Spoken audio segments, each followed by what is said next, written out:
back, everyone, to part 2 of Media Resurgence. I'm here with my co-host, Jon.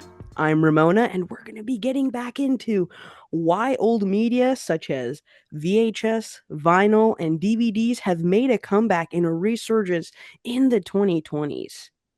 Absolutely, folks. Last time we were just really kind of talking about, how the brief history of some of these formats and started really kind of sharing our love for them. And we even showed you guys a few examples for those of you who watch on YouTube, some examples of some of the old medias that we own and some of the forms of our past that we grew up with as well. So definitely we had a lot of good stuff there. But now I think we're going to kind of move away from that a little bit, and we're going to start talking about some of the logistics, such as, why, starting off, why is old media making such a big comeback?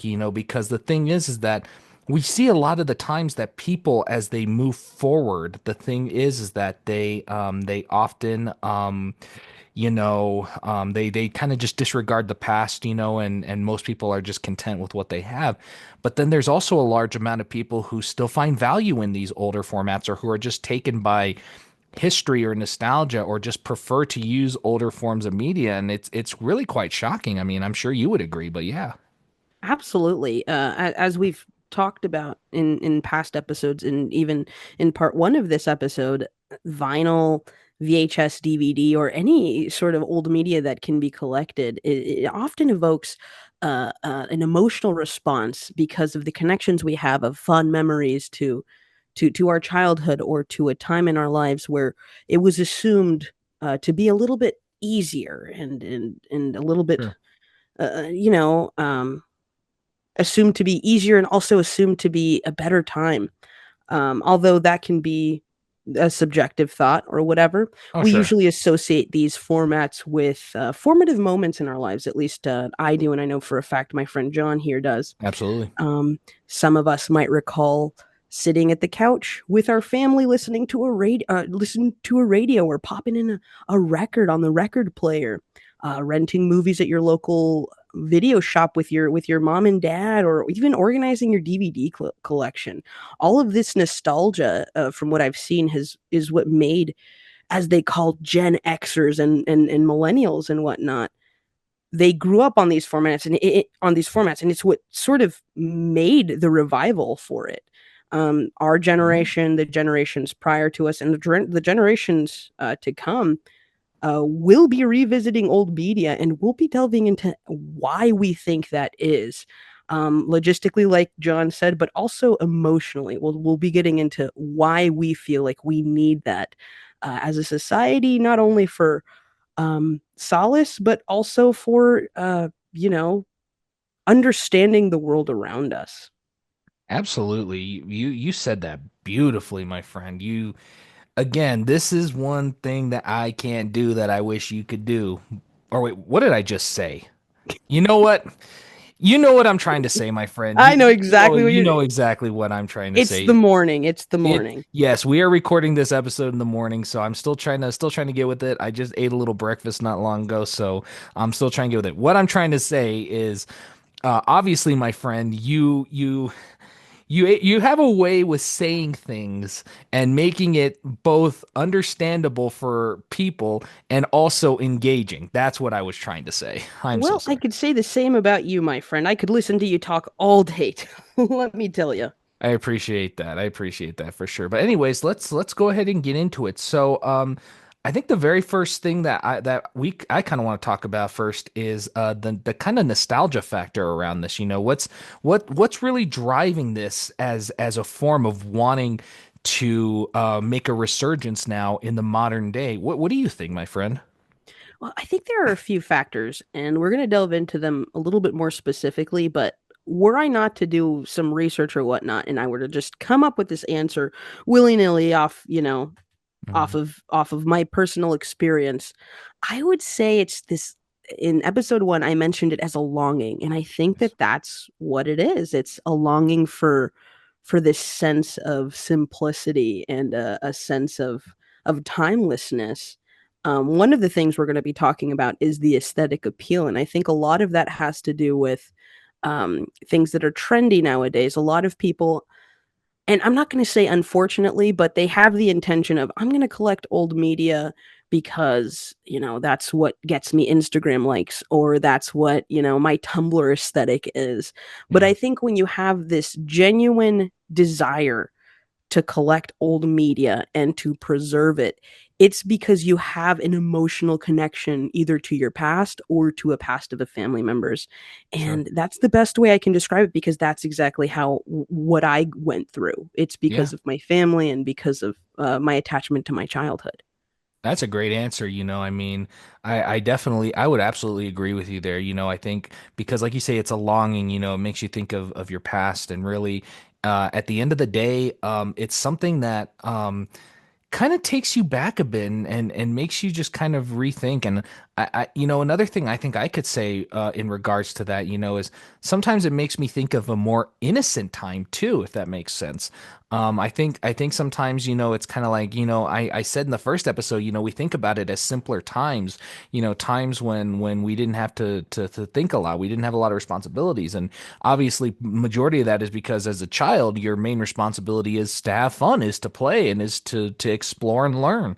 Um, and at that time, you're quite innocent. You're unaware of the horrors that are out there in the real world sometimes. And sometimes even if they are happening around you, they're either oblivious to you, or your parents, sometimes try to shield you a bit from that world, because obviously, they don't, there are some things you just aren't meant to learn until you get older and whatnot. And then, of course, as you start to grow and you start to go to school, you start having to learn how to balance your fun with responsibilities. Because, once you start going to school, it's not like I can just go home and kick my feet up. You have homework. You have to study for tests and exams and stuff like that.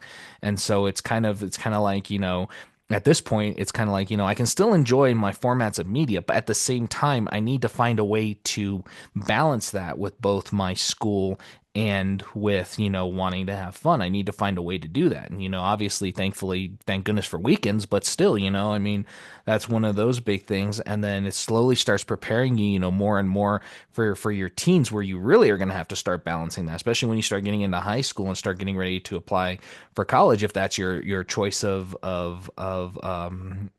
pursuing a higher education, and at that point, then that's when they kind of put it on you, and they're like, okay, now this is your responsibility to do your homework and do the class. And if you don't, well, I'm more than fine with, giving you an F because you don't want to put the work in. And so, at that point, you really have to rely on being responsible. You really have to do that. And then when you get in the real world, it's sometimes it can be one strike you're out. So I think really sometimes these older formats just make us think of those more innocent times, when we weren't as aware of how terrible the world can be at times in society, and we didn't have as much exposure to that as well. And the best part about nostalgia, I think, is it really allows you to relive that fun. And I'm going to say this, and this is the best way I can put it. It allows you to relive that fun because now it's up to you to make that fun. No, So that's that's a valid point, and you were on the money with that. I think also additionally, people have these connections to the past because, as we've mentioned in past episodes, that they didn't have a chance to live them in the first place. I know there are a few TikTok and Instagram accounts of collectors of 1950s furniture and appliances, and yeah, their entire house is decked out as if it was straight out of a 1950s catalog. And although they didn't live in that time period, they have this longing to be a part of it. And the best that they can do right now by reliving it is buying said appliances and furnitures and living it in their day-to-day life. One might yeah, even say that, as teenagers, I feel nostalgic not only for my childhood but also for my teen years too. yeah, absolutely. Getting home on a school night, and I wouldn't play at the time. I do now, and I did a few years ago, but in my teens, my brothers would get home and they'd put on the new Black Ops 1, and I'd sit there and watch Oh, them. good game, But good we game. were like 14, 15. Hmm. We weren't kids, but we also weren't adults either. Oh, So absolutely. there are different time periods in our lives that we can feel nostalgic for, not just childhood. but specifically just a point in our lives that can no longer be relived in the present. Yeah. Um, uh, Besides, paying homage to certain eras and whatnot. Oh, for sure. But that is pretty much the role of our generation and the generation I would say before us and immediately after. We are in the perfect age group for diving into these resurgences because Yeah. we value these tangible connections with objects, ideas, and how they connect to our past. Yeah. We also are able to pass on these experiences, say in this podcast. Yes. Many of you, Yes, yes. probably don't know what we're talking about a lot of the times when it comes to Well, our I would specific I would pasts, hope people would know that I'm sorry, I didn't mean to cut you off. I No, really please. hope that people would know what Black Ops 1 though is by this point. I mean, That's a fair point. That's a fair point. yeah, yeah, yeah, absolutely. I really hope you all know what Black Ops is. It's fine if you don't. We're not gonna shame you. I'm just At least saying. know Call of Duty. Come on. Yeah, for sure, for sure. But sorry, I didn't mean to cut you off. You finish your point.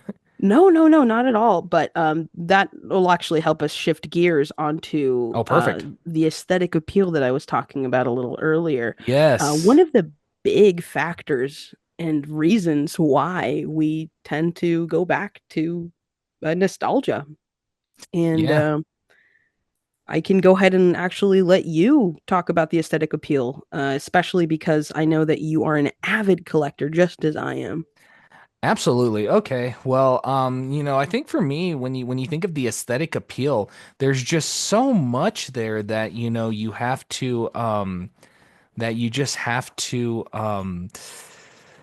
consider really when talking about, what the appeal could be. But I think really the biggest appeal aesthetically is the physical appeal of it. When you look at a tape or a record or a DVD, shoot, even a Blu-ray, it has to have a certain physical appeal to it because it has to make, physical media, the people in the marketing of that, they have to make you buy it just by looking at the cover art and maybe looking at reading a short description on the back with a couple few more photos along with all the other analytics, and or whether or not, and the same goes with album artwork. You have people who have made some of the most iconic album covers to this day, and whatnot. And the next thing you know is some of these are some of the most iconic images, like I mentioned, Sergeant Pepper's Lonely Hearts Club Band, The Dark Side of the Moon.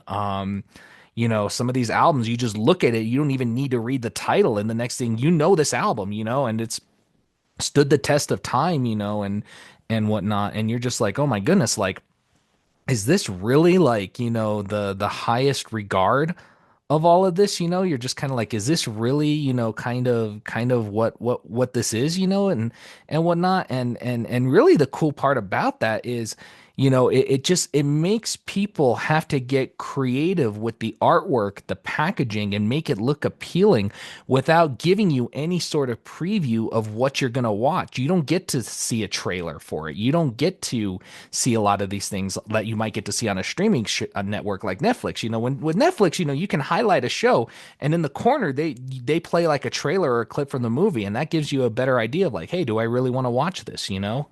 And the next thing you know is that,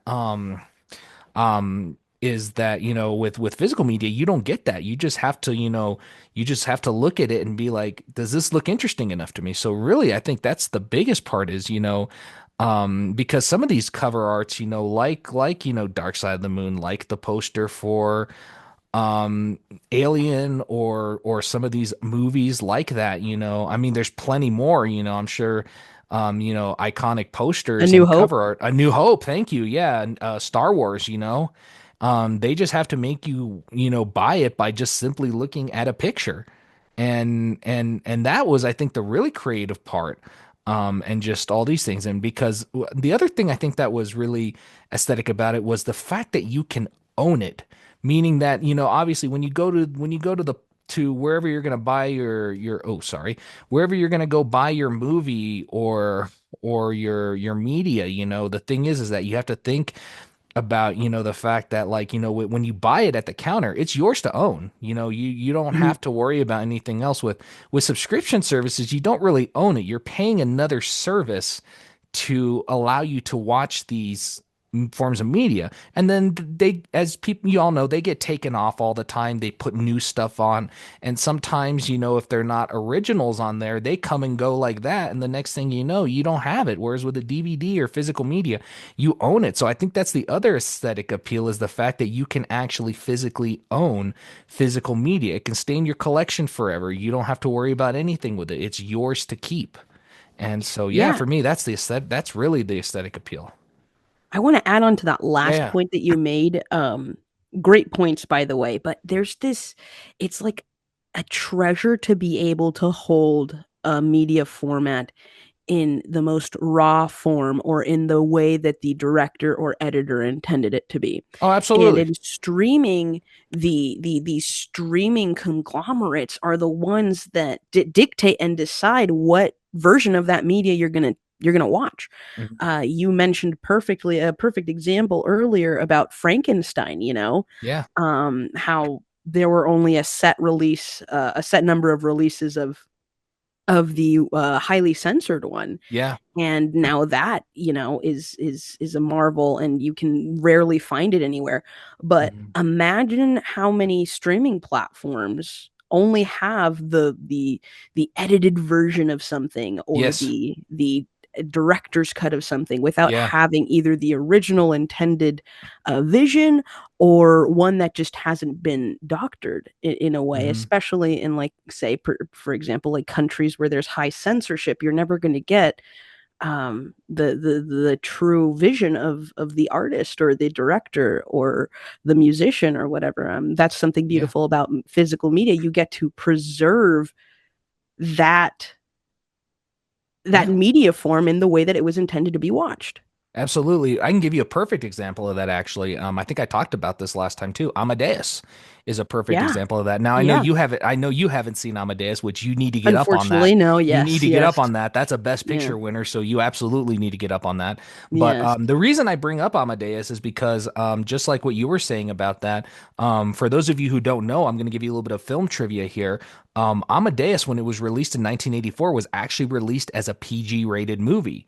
And it had nothing really terrible in it. It's a fairly innocent film. I mean, even though it's not innocent, it's about somebody who wants to murder Mozart because of the fact that he cannot be superior. And just to say this, folks, Salieri in real life did not try to kill Mozart. I can tell you that right now. He did not try to kill this man. They were actually good friends in real life, and they respected one another. So, disclaimer out of the way. Basically, what happened then was, in the early 2000s, um, director Milos Forman decided to release a director's cut with a scene that they shot earlier in the film. Now, I am going to give you a bit of a spoiler warning, because what I'm about to talk about does contain spoilers for Amadeus. So if you don't want to hear it, please come back in about 2 to 3 minutes. So basically, to make a long story short, what ends up happening is, there's a scene where Mozart's wife Constanza takes a manuscript over to Salieri, and basically wants to get him a royal position because they are short of money, because Mozart is a big spender. And back in the day, it's not like rock stars today where you have royalties and everything. The way you made your money back then was either you became a student to teachers, or you worked in the royal court, or you worked for the church. Those are the only real ways you could make it as a musician back then. And Mozart wasn't doing any of them. So basically, what ended up happening was, she takes him to Salieri, who's a part of the royal court in Vienna, and basically he looks over them and he tells her, "Well, if you want this job, come back tonight." Basically saying that, you're gonna need to cheat on your husband in order for me to say anything to this person. And he basically humiliates her. In one of the worst ways possible. By She comes back, and then while she's in the middle of trying to entice him, he rings a bell and says, "Show her out." And that moment being added in the director's cut actually made it better, because it explained later on why she had a greater resentment for Salieri. The problem, though, and this is where I come back to the idea of what you were talking about, is that nowadays the director's cut is the only version you can find, and the director's cut is rated R because of that one scene, because it does have some nudity in it. And so the thing is, and this is the unfortunate thing, is that there are probably lots of people who are longing for that PG cut, but everywhere you go on streaming networks or anywhere else, all you're going to find is the director's cut when the PG cut very much exists on DVD. No, yeah. Yeah, absolutely. Same thing. And you and I were talking about this separate from the Yeah. podcast, but The Patriot Yes, The with Patriot. Yeah. With Mel Gibson, I didn't even it has a PG release I didn't and it's even know that. originally rated R. It's for educational purposes. And the only reason I know this is because I was introduced to that film in my seventh grade history class. And had that version not been available to us, we wouldn't have been introduced to that movie. Saturday Night Fever also had a PG version as well. For those of you who don't know, that was only released on VHS. But now when you look everywhere else, the only version you're going to find is the theatrical R-rated cut. No, So, absolutely. And with streaming, you just don't really have that. I mean, sure, you can probably find obscure versions of media on YouTube, but yeah. finding it in its original form is hard a lot of the times. Mhm. And just to trail back to one of the points of aesthetic appeal, physical media is a multi-sensory experience. Mhm. You're watching something, you're Yes. feeling it in your hand, you're listening to something, and you have the headphones on, Yeah. and you have the needle going, you're going through the liner notes of your vinyl collection. Yeah. You just can't get that in digital form. And I No, mean, you can't. yeah, you can't. I mean, sure, you have the experience of turning on your TV and Yeah. clicking through, but Hmm. it's not multi-sensory. It's just it's very narrow in its approach to attaining such media. Whereas Yeah. physical media, it's the opening of the box. It's the I don't know Yes. if you ever experienced this before playing a video game. It's not working the first time, so you just wipe it on your shirt a little bit. You blow on it, you blow into your console, you put Yep. it on, and then it automatically works. You don't get that with streaming. I mean, the worst inconvenience you can get is your Wi-Fi not working. Absolutely, exactly. I mean, and the thing with Wi-Fi going down is like now that's the new form of, my disk is too scratched. I need to buy a new copy, Yeah, basically. And all you have to do usually is just unplug the router and then plug it back in, and there you go. You can watch again. And you just precisely. you just Yes, see exactly just how less tangible that is really, because all you have to do is just absolutely. walk over to the wall, unplug, count to five, plug it back in. Oh, there we go. It's working again, Yeah, and yeah. I mean, whatnot. the only downfall with physical media is the access to electricity, really. Sure. And that would be, if the grid were to go down, I mean, sure. I mean, unless everything is battery powered that you own. Like, say, for example, I have a portable DVD player that could sustain itself with a Sure. battery, Oh yeah. But I mean, a power grid goes out, you still have for lack of, for lack of availability, you still have certain digital forms that you can still listen to. A CD player, if you want to listen to music. If the power grid's down, you can still listen to music on your CD player if it has batteries. Sure. But you're SOL if your power's out and you're trying to watch Netflix.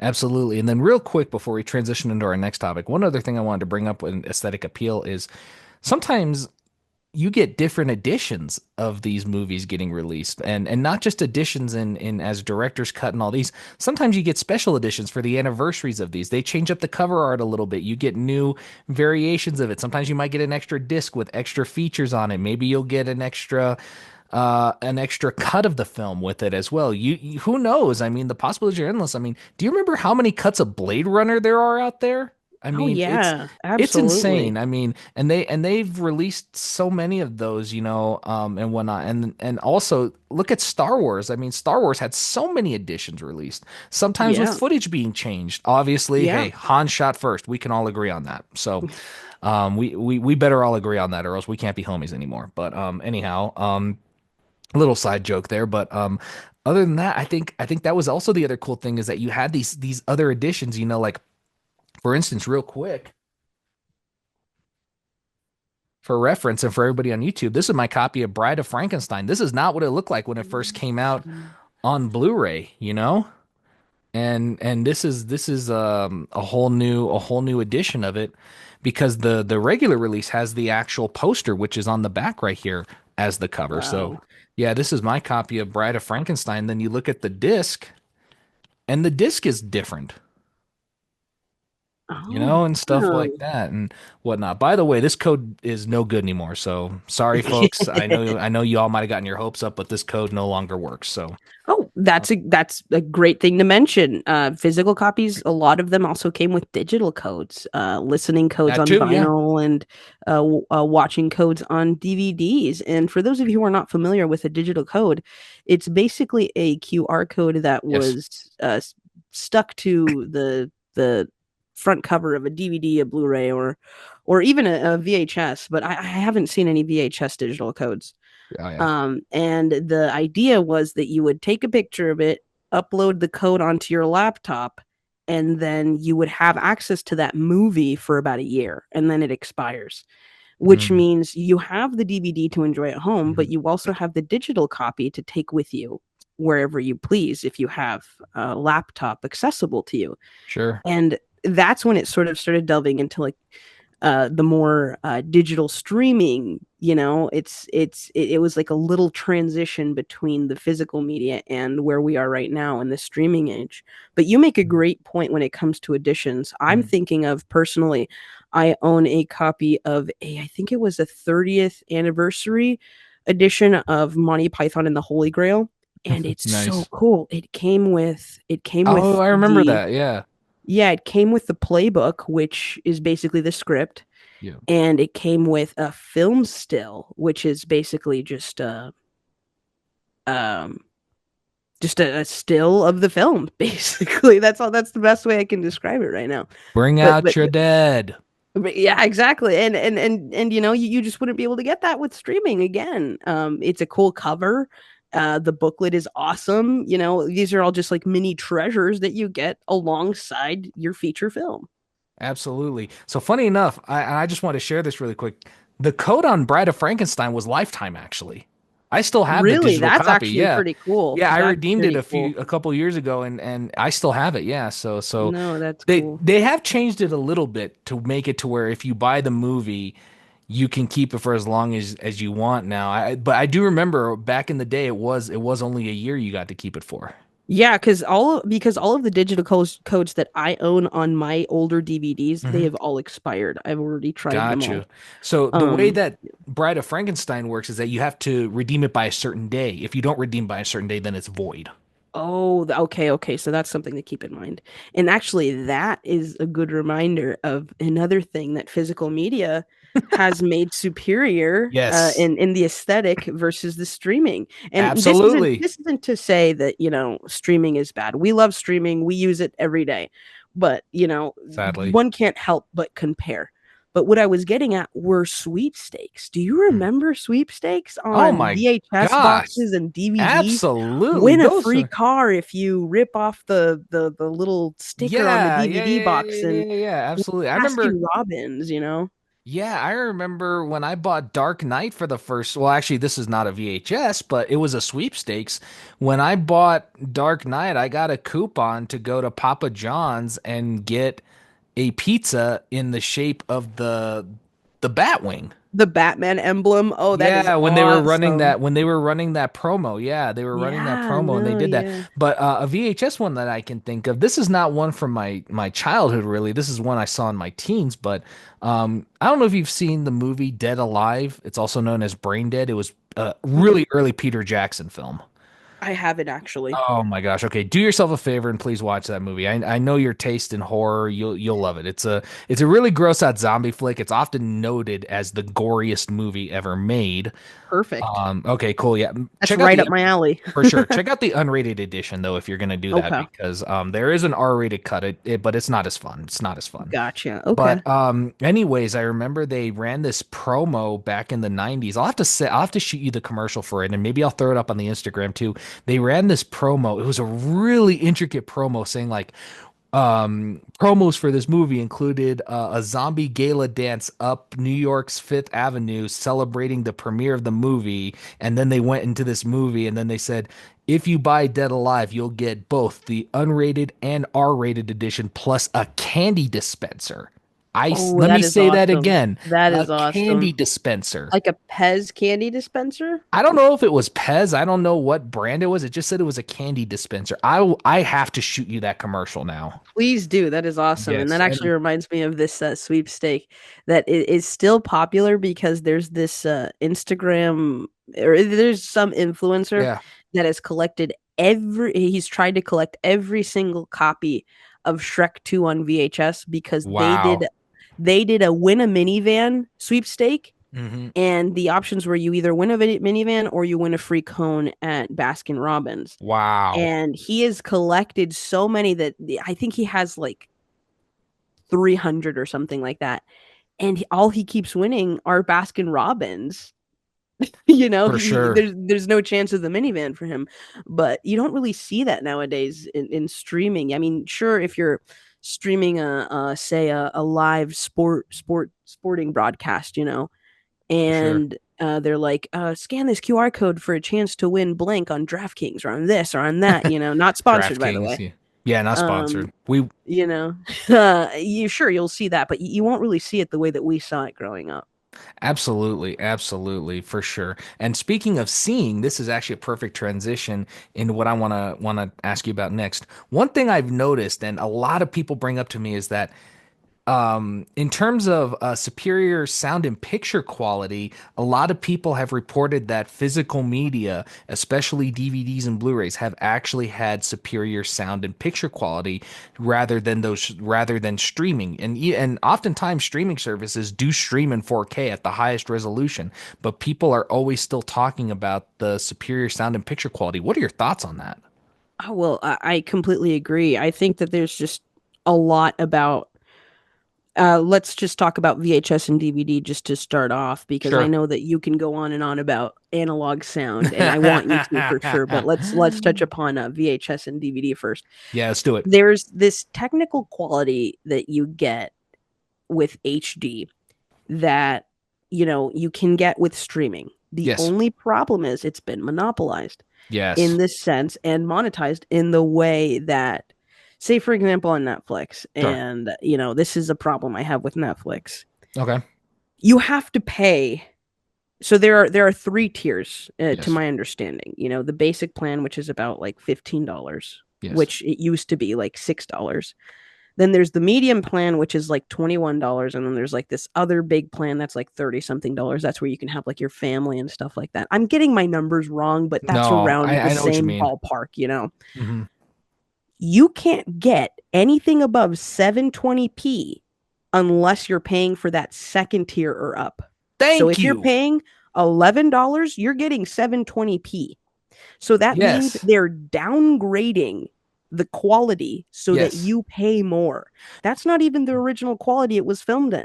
So they No. are purposely downgrading your experience so that you stand up, pick up your credit card and pay for that bigger subscription, or the whatever, the one with all the perks, where Oh you just my. don't get that with DVD. They're not like Absolutely. buy Yes. DVD A to get better quality than DVD B. No, that's not the case. That's not No. the case.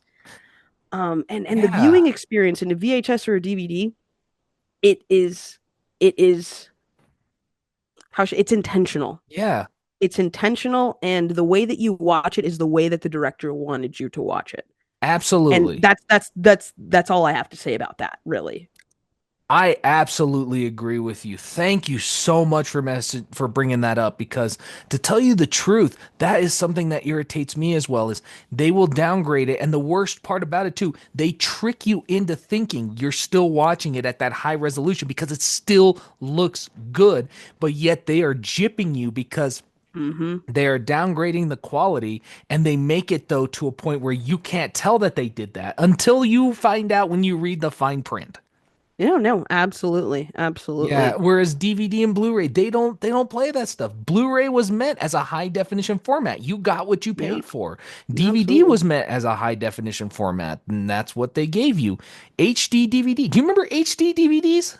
Heck yeah, I do. Yeah. I own two of them in the little black boxes. They look like Yeah. I mean, Blu-ray. exactly. I mean, it was short-lived, but I mean, it was still Yeah. awesome, I mean, that's one thing I want to get into collecting actually is HD DVDs because they no longer make those. Oh, I didn't know that. That's Yeah, they crazy. stopped production on them quite a while ago. I don't remember what the last one was, but yeah, they stopped production on 'em because Blu-ray won the war. Yeah, yeah. And I think each medium has its own superior sound and Oh, quality. sure. But say comparatively, when it comes to VHS and Mhm. DVD, for VHS, a factor of nostalgia that might push one to potentially start collecting Mhm. VHSs or at least have a fonder appreciation of the Yeah. viewing experience is the soft visual grain. It's Yes. lightly muted colors. Yep.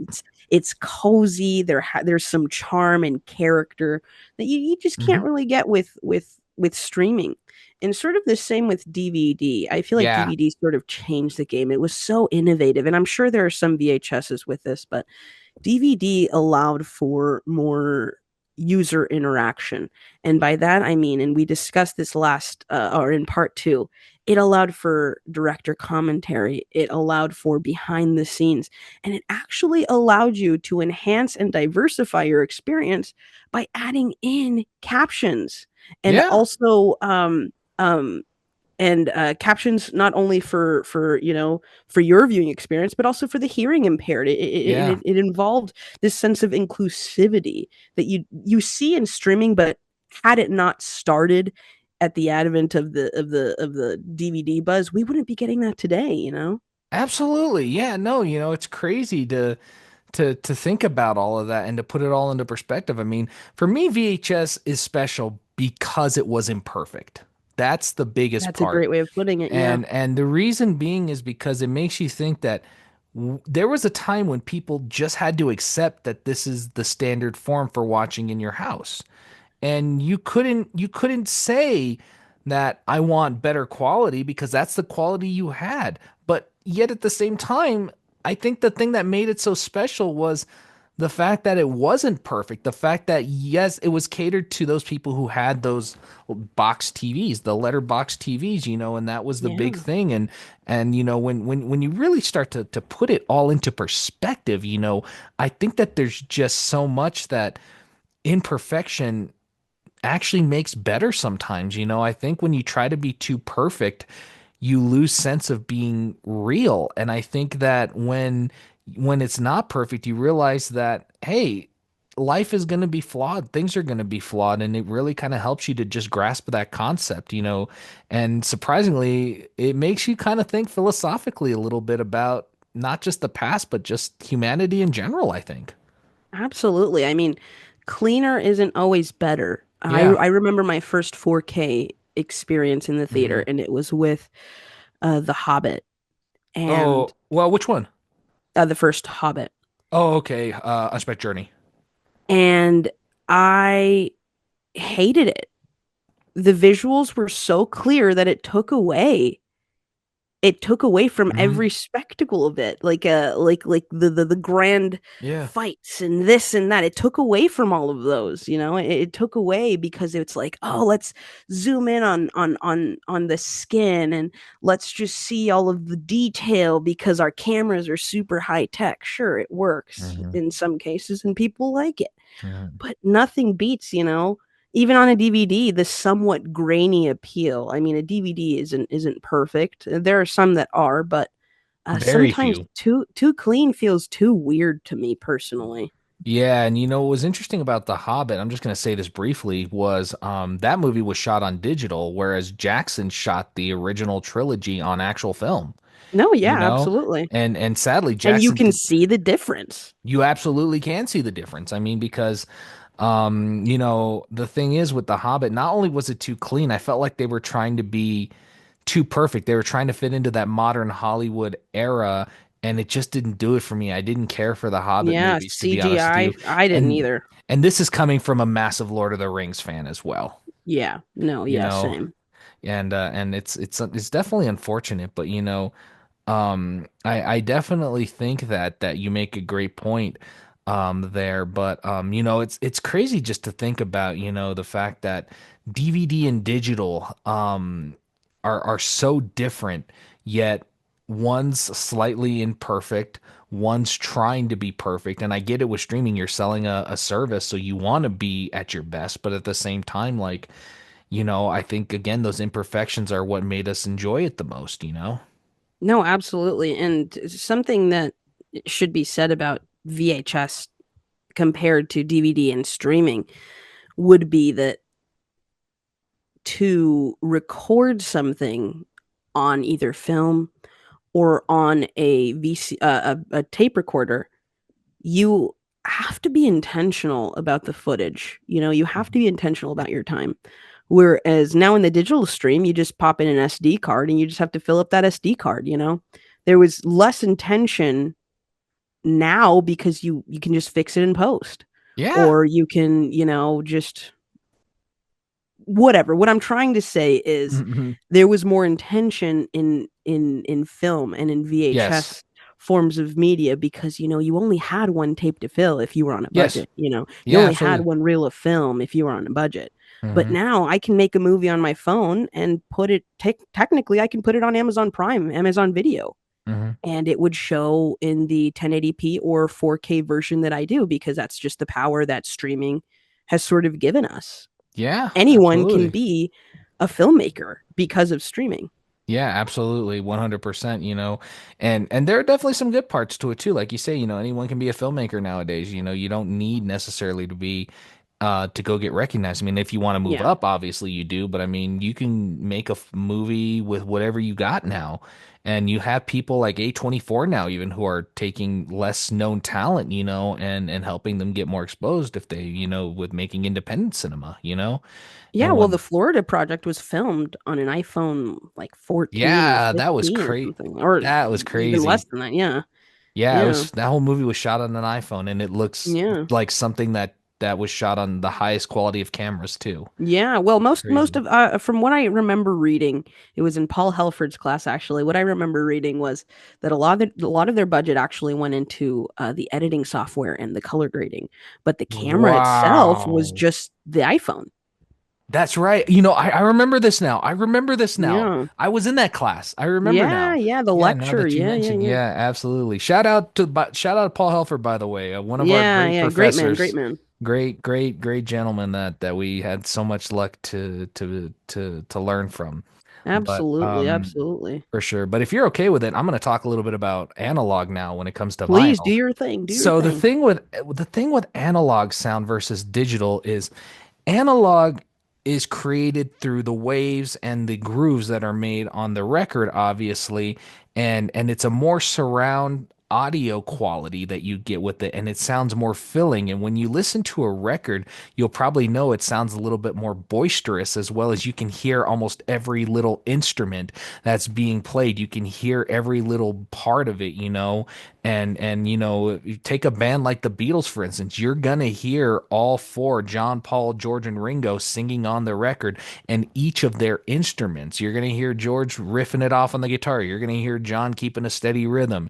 You're gonna hear Ringo's drum, and yes, you are gonna hear Paul's bass playing on there. And sadly, on a lot of digital copies, you're not going to hear every single instrument because it's going to sound like it's all kind of in one, if that makes sense. Obviously it's not going to sound like it's one instrument being played, but it's going to sound like they're all playing kind of out of one speaker almost, or one output, because the thing with digital is digital compacts that. They compact the sound into a smaller file, favoring convenience, and the less hands-on stuff. So obviously you're not going to hear every little bit of it. It's not going to sound as clear because it's compacting that audio. And obviously you're going to hear the song as intended, but it's not going to have that wider, broader sound that oftentimes vinyl does allow for. Because I notice every little detail when I'm listening to a record of a song. I'm hearing every instrument, I'm hearing every voice. I can tell who's singing. I can tell, the little imperfections. If there's sound effects, I can hear every little sound effect. Dark Side of the Moon has those moments where people are talking in the background. I can hear them clear on a vinyl record. You can barely hear them when you're listening to it on Spotify. And so definitely analog does allow for a lot more. And I think the thing is that as much as digital will always be convenient, and yes, I do use digital when I go to the gym. I use digital when I'm out and about. Sometimes when I'm at work, I'm listening to music. Digital is going to be my go-to. But at my home, vinyl is always going to be my go-to because when I want to actually sit down and listen to music, I want to listen to it and hear every single little part. So yeah, analog is always going to win for me. Yeah, it's those preserved imperfections that give vinyl um, the fair character that it deserves. I mean, there was a lot of intention. We're talking about intention a lot this episode. A lot of intention put into creating albums, specifically when it comes to vinyl, like we were talking in our second episode, that the album was intended to be listened to in its entirety in the Yes. sequential order that it was made. And with that comes the analog experience. Same thing Yeah. with a CD. But with streaming, you have the option to repeat the same song that you like, or just add one song to a playlist and ignore the rest of the album. But owning vinyl and owning a CD, it sort of forces you to immerse yourself in the exact vision of the creator and the producer and the band or the artist, whatever. It forces you to sit down and experience it in its full capacity. hmm Absolutely. And I think it gives you a greater appreciation. I mentioned this last time too. It gives you a greater appreciation for the bands. This is how people Mhm. got to know who bands were. This is how people got to know who Led Zeppelin was. This is how people got to know who Pink Floyd was. This is how people got to know who Rush was. This is how people got to know who you guys are The probably not. Beatles. The Beatles. You guys are probably not going to know this next person. But people, artists like Robert Palmer, artists like Whitney Houston. You all should know that person, by the way. But people like that. I'm just you got to know them as artists instead of just knowing songs. Because a lot of times I'll hear people when they talk, oh, I like this Bruno Mars song, I like this Beyonce song, I like this Nicki Minaj song. But people rarely talk about their albums, and even rap. Kendrick Lamar, I like this Kendrick Lamar song, and they're picking out different songs because they can do that. But on a record, you have to listen to the whole album, really. I mean, yes, you can pick songs. You can pick up the needle and move it to where you want, but it's never going to be perfect where you land it because it's almost dead near impossible. I've only been able to do it twice in my life of lifting up the needle and getting it right at the beginning of that first track without almost any effort. Yeah, That's an art. I wanted to also add, you bring up a great point when you Yeah. talk about rappers, Mhm. because some of the first, I would say, experiences I had with small time rappers that went big was listening to their mixtape, which was sort of an Yeah. homage to the vinyl. It was like a cassette. It was an homage to like the cassette, the CD, the vinyl, where you had to listen to it. All of it, not just one song. You had you like, say for example, there are people who were brought on to, like, say, Mac Miller through his mixtapes, or like the Flatbush Zombies through their mixtapes, things like Mhm. that, or literally anyone on SoundCloud, or gosh, Rhapsody, Yeah. I think that's what it is. I can't remember Yeah. the Rhapsody was the OG. yeah. And you had to Napster. listen to it as a whole, Yeah. it wasn't, or Rapzilla, I think that's what it's called. And Rapzilla, and Rhapsody. then there's Napster too. Don't forget about Oh, Napster. yeah, When yeah, yeah, yeah, Napster was a yeah. huge thing. Yeah. And you just were able to immerse yourself into the story that, that rapper wanted you to experience. Yeah. And I sort of miss that, like I do rappers too. passing out their mixtape at school, or at the mall. Now it's just find me on Spotify. And even Or then, or there are just some morality things behind it because Spotify artists don't get paid anything, and we mentioned this before. Yeah, the only time you really see people passing that kind of stuff out now is if they're in small communities or they're trying to scam you in Times Square. Yeah.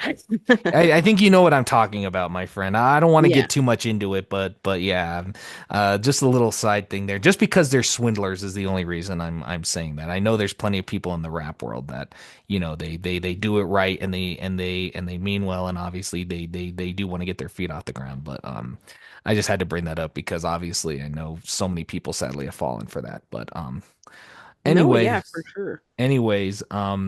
Another thing that I was gonna say is that, I think one of the more interesting parts about it as well is as we're talking about it as a resurgence, there's a lot of cultural movements that have been associated with this. And we've seen kind of the re-advent of some of these forms out there. Mhm. Vinyl's making the biggest comeback probably out of all of these. Yeah. And obviously DVDs and Blu-rays are still made to this day, but obviously they're just less in demand. But even we've seen a little bit of VHS coming back. So I know you have some insights, especially when it comes to the VHS and DVD market, and so I just kind of want to hear what some of your thoughts are on that. Well, when it comes to this counter movement that we're talking about, it's basically our generation and Hmm. younger valuing the slower, more intimate, deliberate interactions that we had with our media.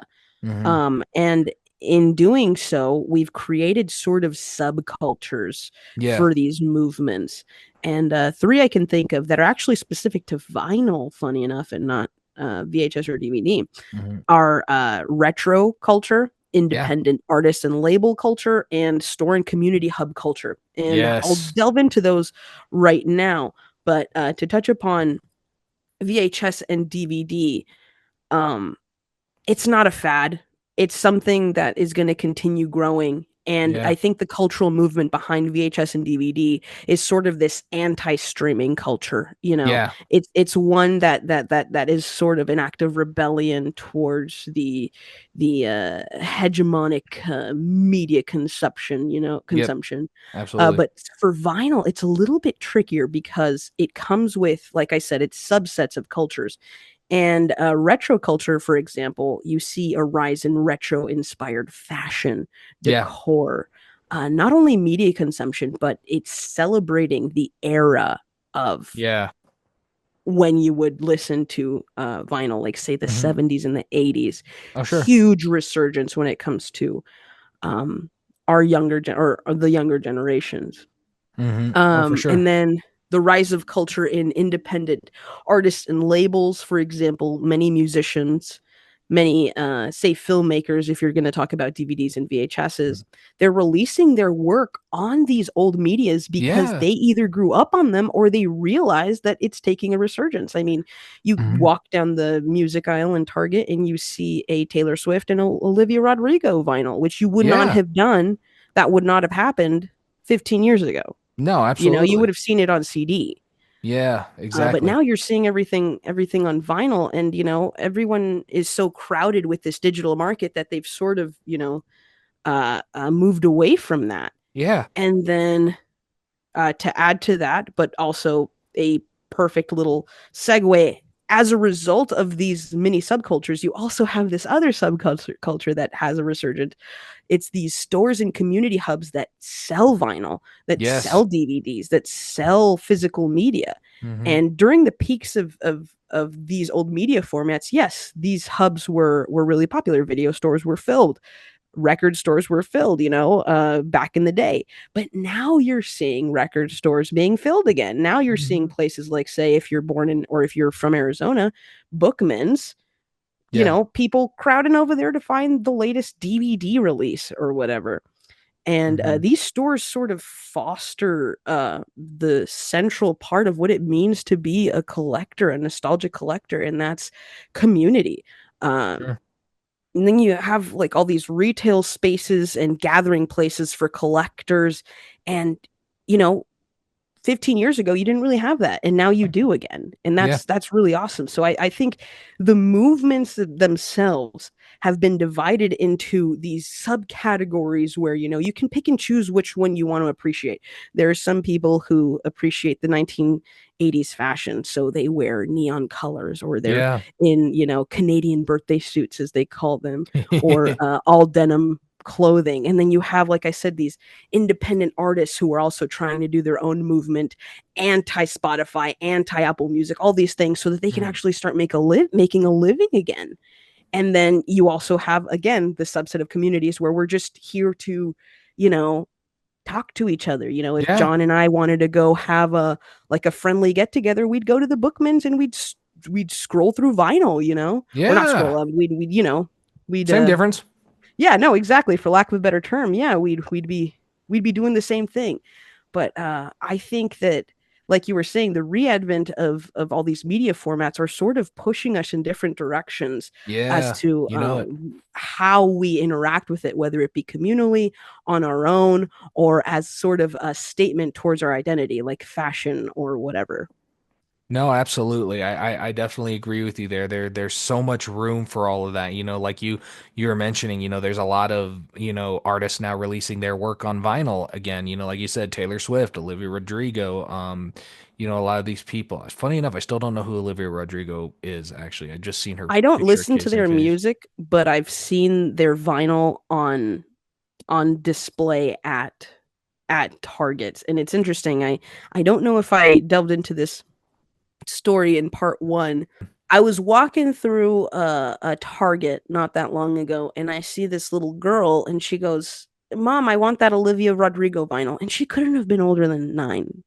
And to Wow. think that, like, a Yeah, I think I do 9-year-old remember in you telling me this. Yeah. 2025 thinking, "I Mhm. want a vinyl," that's huge. That is Culturally, that's huge. huge. That is huge. I remember watching a video where there were these college students and they go into a Best Buy, and the next thing you know, they're not walking out with CDs, they're walking out with vinyl records. Yeah. And of both contemporary and past artists. I mean, they had some Yeah. Beatle albums in there, and they also had some Taylor Swift. They had some other stuff in there and whatnot, and it was just amazing to see, and it was awesome. Me personally, I prefer to buy originals when I can, just because of the sentimentality that they have and the value they have. But obviously, I'm not opposed to these newer forms of vinyls, especially as many of them are using the original masters to remaster the record and whatnot.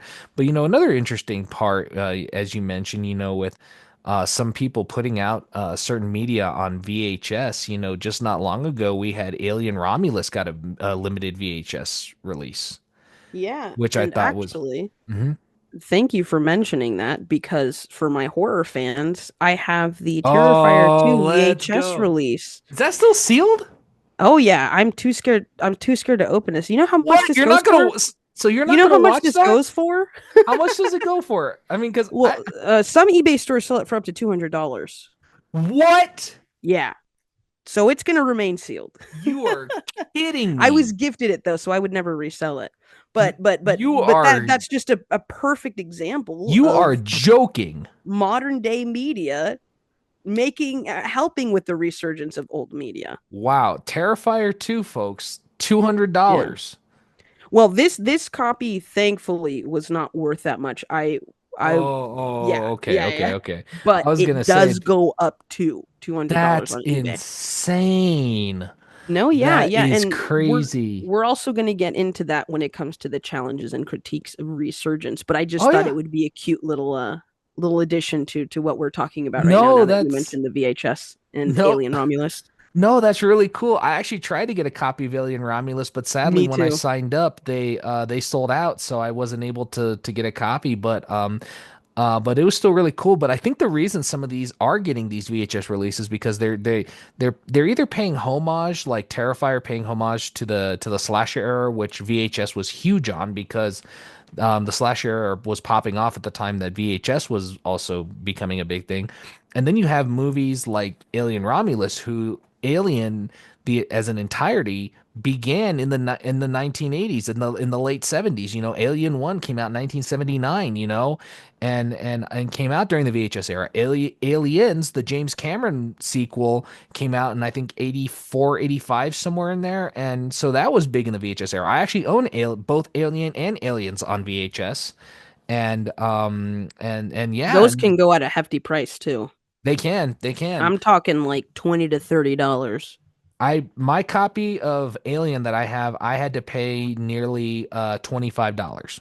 Yep, yep, seems about right. And that would have been the price also, which is crazy when it first came out, about 29, 30.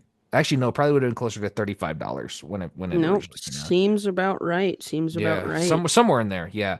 But it's crazy, you know, to see just that. But I think one of the other things I just thought of too is that I think despite how convenient streaming and digital is, people in the end, I think, desire tangible things.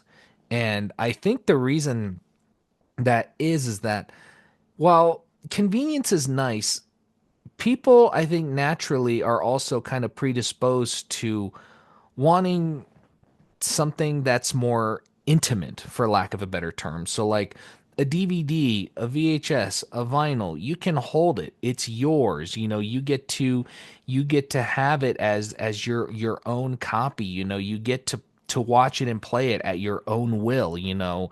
And yeah, sometimes it might sit and collect dust, but you know, the second you want to listen to it, all you have to do is just pull it off of your wall, put it into your player, put it on the turntable, and hit play.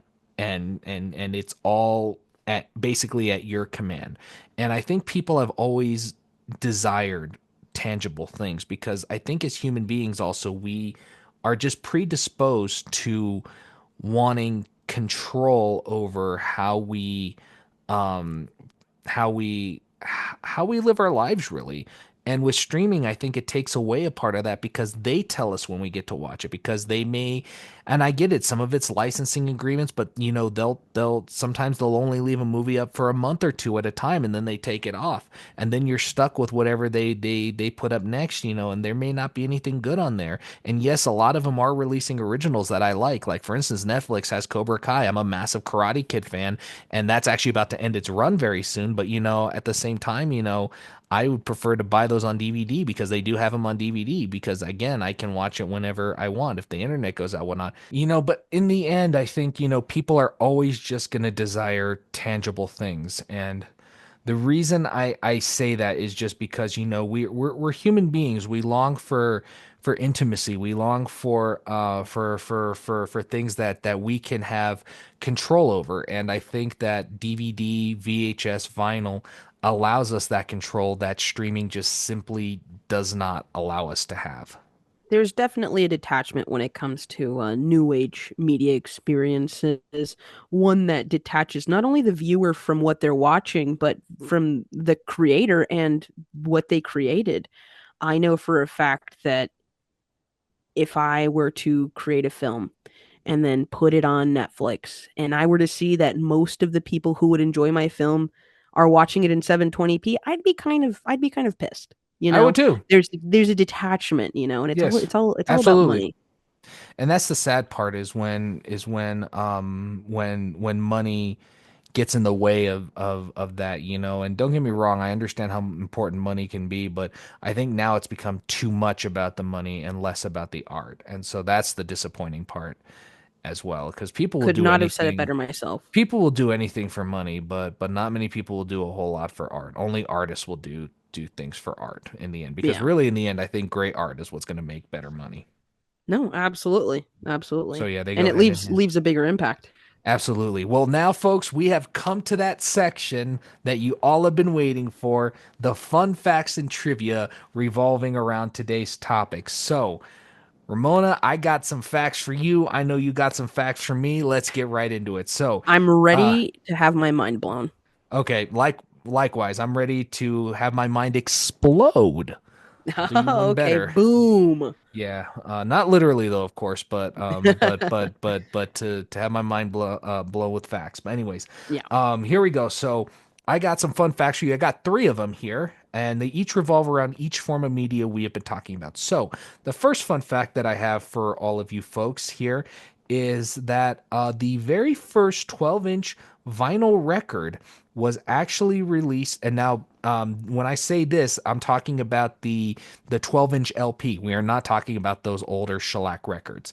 But we are talking about the first 12-inch vinyl record was released in 1931, and it was a copy of Beethoven's Fifth Symphony, which was released by RCA Victor. So Wow. I found that really interesting that classical music was what really kicked off the LP era. You know, About it's 90 years ago. yes, about 90 years ago. Wow. Soon it'll be 100 soon. It'll turn 100 the Yeah. same time that Frankenstein turns 100. So Before we know it. Before we know it. before we know it, yeah. And RCA Victor was really the first one who was actually putting out a lot of these 12-inch records. So, and they were the Wow. real pioneers in the whole vinyl game. So shout out to RCA Victor. I don't think they exist anymore. So yeah, That cool. makes sense. A lot of my discography is made up of classical records. Yeah. Yeah, I have some classical as well. I have the Nutcracker on vinyl. Oh, Um we do too. Yeah, yeah, Nice. Oh, very cool, very cool. Yeah. yeah. And I also own, I have the soundtrack to Amadeus, obviously, so I count that as Okay. classical. And I also own, I think I own some Beethoven, but I have to go really deep and look. I think I own the Seventh Symphony, Gotcha. which is on 4 discs, funny enough, just No, that one yeah. symphony. I own pretty much all the big guys. Beethoven, Strauss, Tchaikovsky, um, Debussy. Yeah, Oh, I I, forgot I, about Debussy. Yeah. yeah, yeah, yeah. Mhm. And I also own soundtracks too that include, Said say, classical. the Clockwork Orange. 90% of it is Beethoven. 90% of it's Beethoven Yeah. or I forget who did the Thieving Magpie. I forgot who wrote that because that's played throughout the entire film. Mm, mm. But yeah, you know what I'm talking about. I'm sure Yeah, most of the yeah. people know what I'm talking about. The da da da da da da da da da da. Oh no, that's Barbara Seville. I'm thinking I can't remember, but anyways, I think you all know what we're What talking we're about. alluding to. What we're alluding to, especially if you've seen A Clockwork Orange. Great Yeah, movie, by yeah, the yeah. way. Highly could not recommend that movie anymore. Oh, yeah, Um, yeah, but my second fact here is, and you're gonna love this one, Ramona, and all you VHS people out there, please get your calendars ready yeah. because June 7th is now apparently National VHS Day. Let's People go. loved the format so much that this is actually a national holiday. I looked into it, I made sure that this was legit, and it all checked out. June 7th is National VHS Day. We should do an episode on that day. I don't know why. I feel Well, like it's right that we do something like that. now you guys know what we're going to be doing on June 7th. Oh, you know it. We're just a celebration of VHS tapes. Hopefully I I'll can get bring in the there. chips and the dip. And I will bring the movies. Let's go. Let's go. Let's go. Absolutely. And then next the next one I have is the DVD form, which is the company that basically, well, it's not really a company. It's more like a board that certifies and sits around, and really pioneered and is the source that DVDs are made through. Oh, okay. Was founded by 10 companies, including but not limited to Sony, the Walt Disney Company, Pioneer, Panasonic, and even Mitsubishi got into that game. Mitsubishi. Yeah, Okay, they were a part okay. they got a part of it too, It's yeah. the Japanese Revolution. I love it. I love it. Straight up, straight up. Yeah, yeah, absolutely. I understand you got some facts as well for me as well. I do actually. I'm not sure if they're as fun as yours, but I'll go ahead and I'm give it so a excited. shot. Yeah, let's hear it, let's hear it. So, John, did you know that the longest playing vinyl record in the world Hmm. is 90 minutes long and it's double-sided? This The standard vinyl runs so it for about 22 minutes per side. So, for perspective, it's a little bit over double. so I was gonna say, so it's not a double album then. Nope. It's Nope. It's on one single LP. wow, Yeah. that's crazy because most of the time those kind of records they're usually double albums, meaning they come with two discs, Yeah. Yeah. two No, discs, that means four the sides. grooves are Yeah, tiny on this LP. I gotta see a picture of this now. I know, I gotta right? look this up now because man, that's gonna be cool. That I I gotta look know. into this. I wonder what's on it too. I I gotta wonder know, what's on yeah, it. exactly, for sure. I gotta know what's on this record, and if it's good stuff, if there's more than one copy, I might pick up a copy and see what it's all about. Yeah, seriously. Hmm. And on to our second fun fact. The first movie ever released on DVD was, drumroll please, Twister from 1997. And This one I as did many kind of of you know. know, oh really? And Yeah. as many of you know, the recent sequel, Twisters, actually came out in 2023, or no, 2024, I believe it. Yeah, it came out last Yep. year. So you had like 27 years of a difference to show the first DVD released and then its Yeah. sequel 27 years later also released on DVD. That's pretty It cool. did, yeah, yeah, yeah, and obviously, because DVD is such a big thing, that would be kind of expected now. But that's still really cool, especially Yeah. seeing as that's the first movie that was released on DVD, and then now it's also getting a DVD release of a sequel 27 years later, something that we never thought would have gotten a sequel No, either. no, no. Well, I love the original Twister. I Same, love Bill same, Paxton. great movie. But on to my last fun Yep. fact, and let us know if you guys already knew any of these. I definitely did not. Now, Hmm. the highest grossing VHS release of all time is, think about it, think about it, think about it, Lion King. Disney sold over 30 million copies of the tape after its release in 1995. Wow, Wow. that's nuts. Sorry, 30 million copies. I got a little excited there, but I think you all No, got to hear when the this was background music was perfect. Yeah, yeah, yeah. Hey, I mean, hey, that's iconic. I mean, if I don't hear that and I'm told I'm going to be watching Lion King, something ain't right. Something ain't right. No, But yeah, yeah, yeah. but that's crazy that 30 million that copies. 30 million copies, The Lion King, and you think it'd be a popular movie like, an Oscar winner or something, but no, it's Disney. It Yeah. goes to show just how much Disney had a market on the VHS market.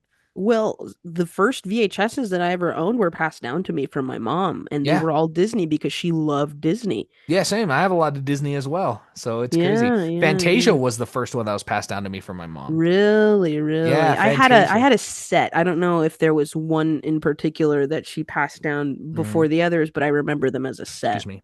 Yeah, absolutely. That's really cool. Yeah. Yeah, I can't remember when my mom got her copy of Fantasia, but I just remember when she gave it to me, she said, "Yeah, this is from when I was young," and I was like, "Wow, so you have Fantasia on VHS? That's so cool." Well, And imagine that in 20 years, if yeah, we ever end up having families of our own, we'll be telling them the same thing. These DVDs were from our childhood. you know it, and you know Yeah. what's gonna be crazy? It's gonna be even more obsolete at that point. They're gonna be like, "You guys are so old." Okay. I'm fine with that. I'm fine with that. Same, I'll same. take it. They're I'll gonna be take it. looking. They're gonna be looking at it, and they're gonna be holding a tape, and then they're gonna be like, "What the heck did Grandpa just pass me?" I know. Does this come in VR? Yeah, right. Exactly. Exactly, for Uh, sure. But anyways, now, is that all the fun facts you have? yep, all done. Okay, sounds good. Let's go ahead and move on to the trivia now. So, Perfect. I got some trivia here for you, and I'm gonna see how what y'all know about this. So, the first one I have is most vinyl records are typically played at 33 or 45 revolutions per minute or RPMs. However, there is one format that predates both, and I'm sure you probably know which it is. But what RPM does this play at? Can I answer it? Go ahead. Okay. I'll give everyone some time to think about it first. And the only reason I know this is because of the research I did prior to this episode. I would not have known Sounds it good. Yeah, otherwise. But yeah. is the answer 78 RPM?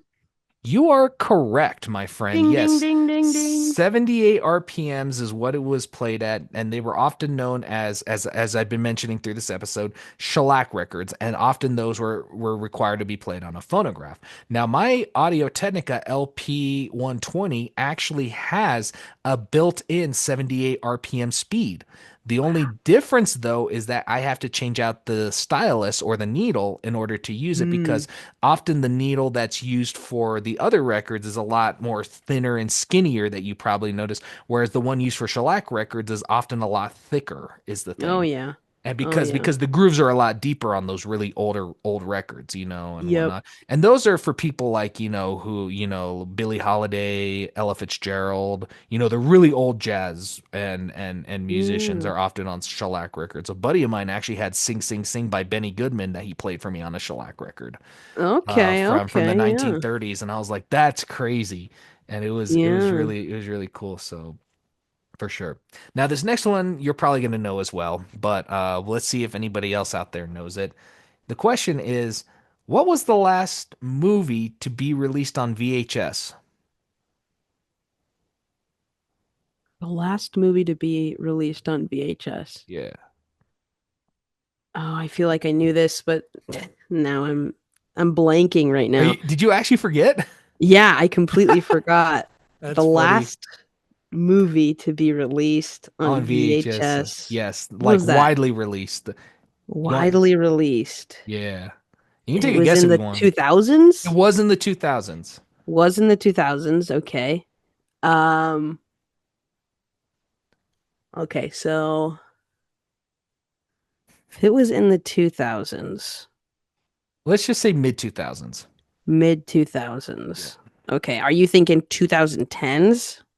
No, before Mid that. 2000s then. Okay. Yeah, actual Straight mid up. 2000s. Yeah, straight up. Yeah, you know what? I'm stumped right now. I can't remember. You're gonna have to tell us. It was A History of Violence from 2005. Oh, that's right. You know what? The reason why I wasn't confident about that is because I've never seen that. So that would absolutely Got make it. sense as to why I I didn't know. I would recommend it. It's definitely a rough one, but it's definitely really Mm. good. It's definitely awesome. Viggo Mortensen is in it. For those of you who have watched Lord of the Rings, Aragorn. So, I highly recommend it for sure. And Wow. the Okay. Yeah, and then the last one I have for you, and I don't know if you'll know this one actually, but you can give it a shot. We'll see. What was the very first DVD player to hit the market? And I'm talking the very first DVD player to ever come out.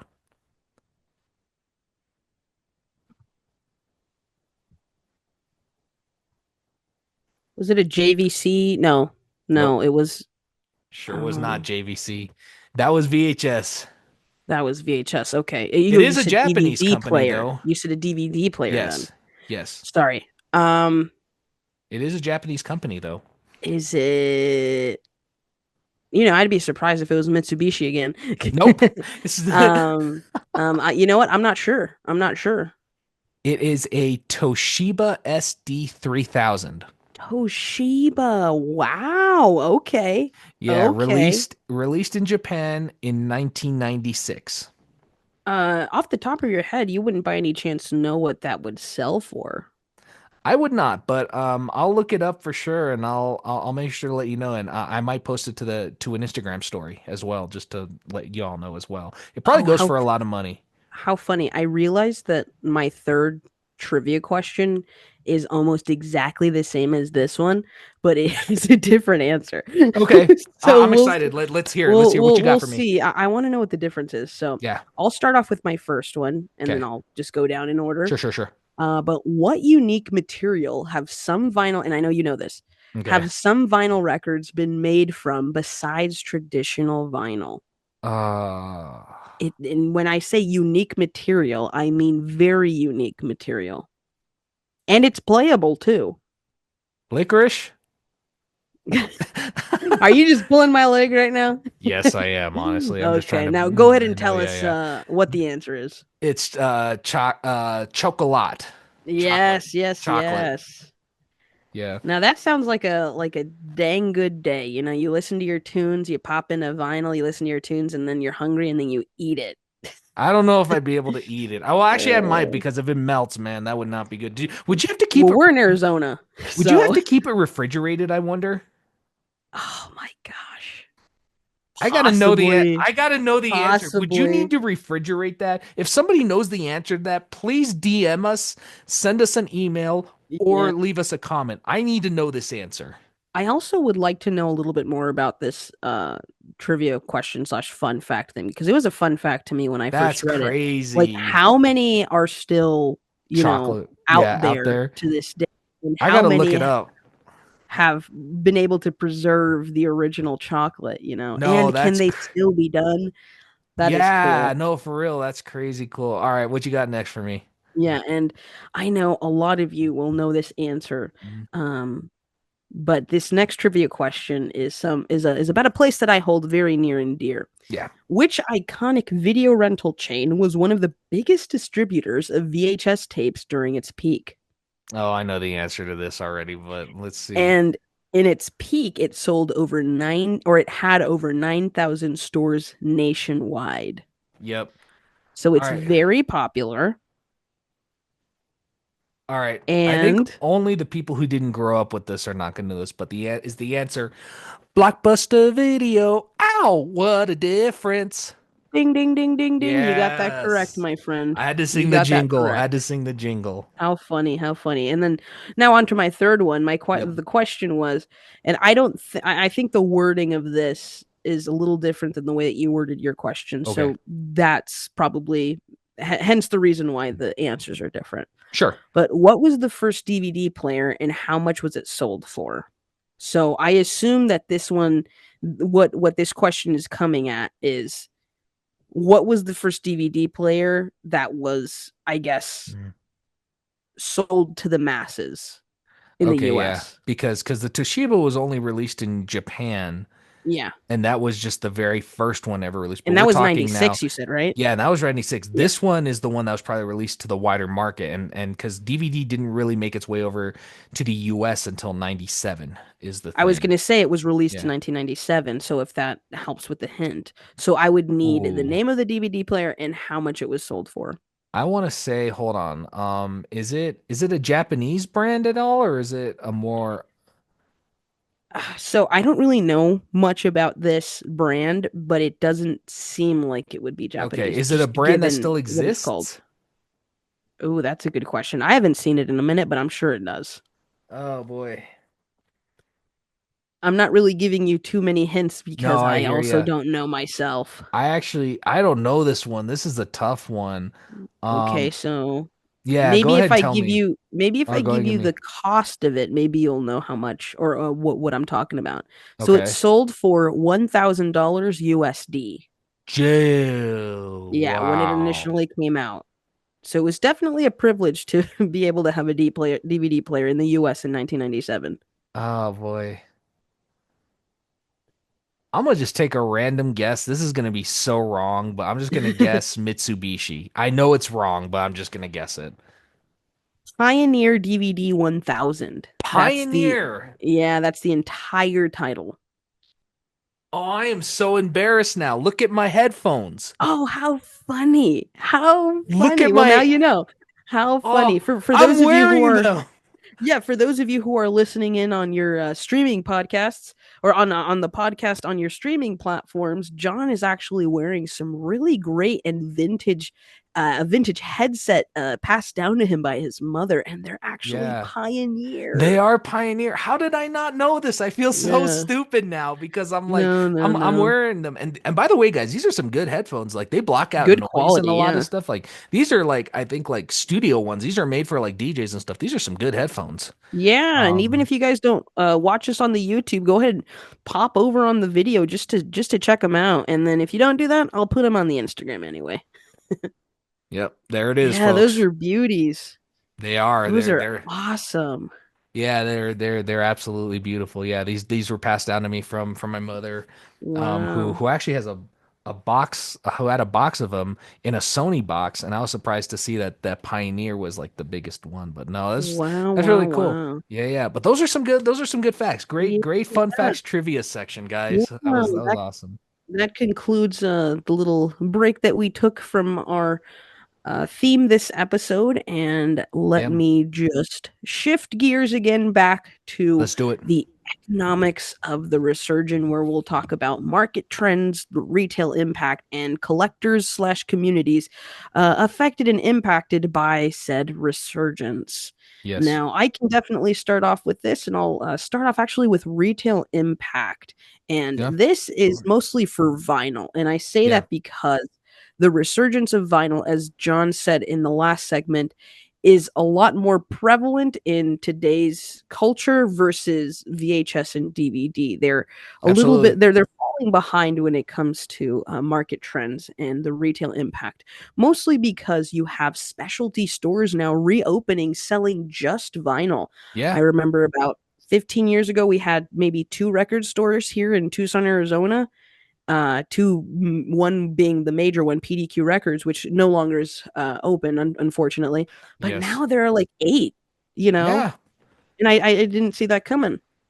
That's crazy, it's wild to see that mom and pop stores like this are making a return because, for Yeah. a while this is how you got your music. You didn't have chains of record shops. You didn't have Mm-hmm. chains of video stores until of course Blockbuster and Hollywood came along. But you didn't have the chains. It was all relied on the mom and pop stores. It relied on small businesses, and I think that's really cool to see that that's making a comeback. But anyways, Yeah. continue. And Sorry about that. speaking of no, no, please. Speaking of chains, actually, great segue. Retailers like Target, Walmart, Fye. Let Yeah. me try to think of some other ones. Not GameStop, but uh, stores similar to that are now selling vinyl again. Being able to, like I said, walk down the aisle in Target and seeing vinyl is crazy. And I can't even imagine how the generation that grew up in vinyl with vinyl. I can't even imagine how they feel about Yeah. that.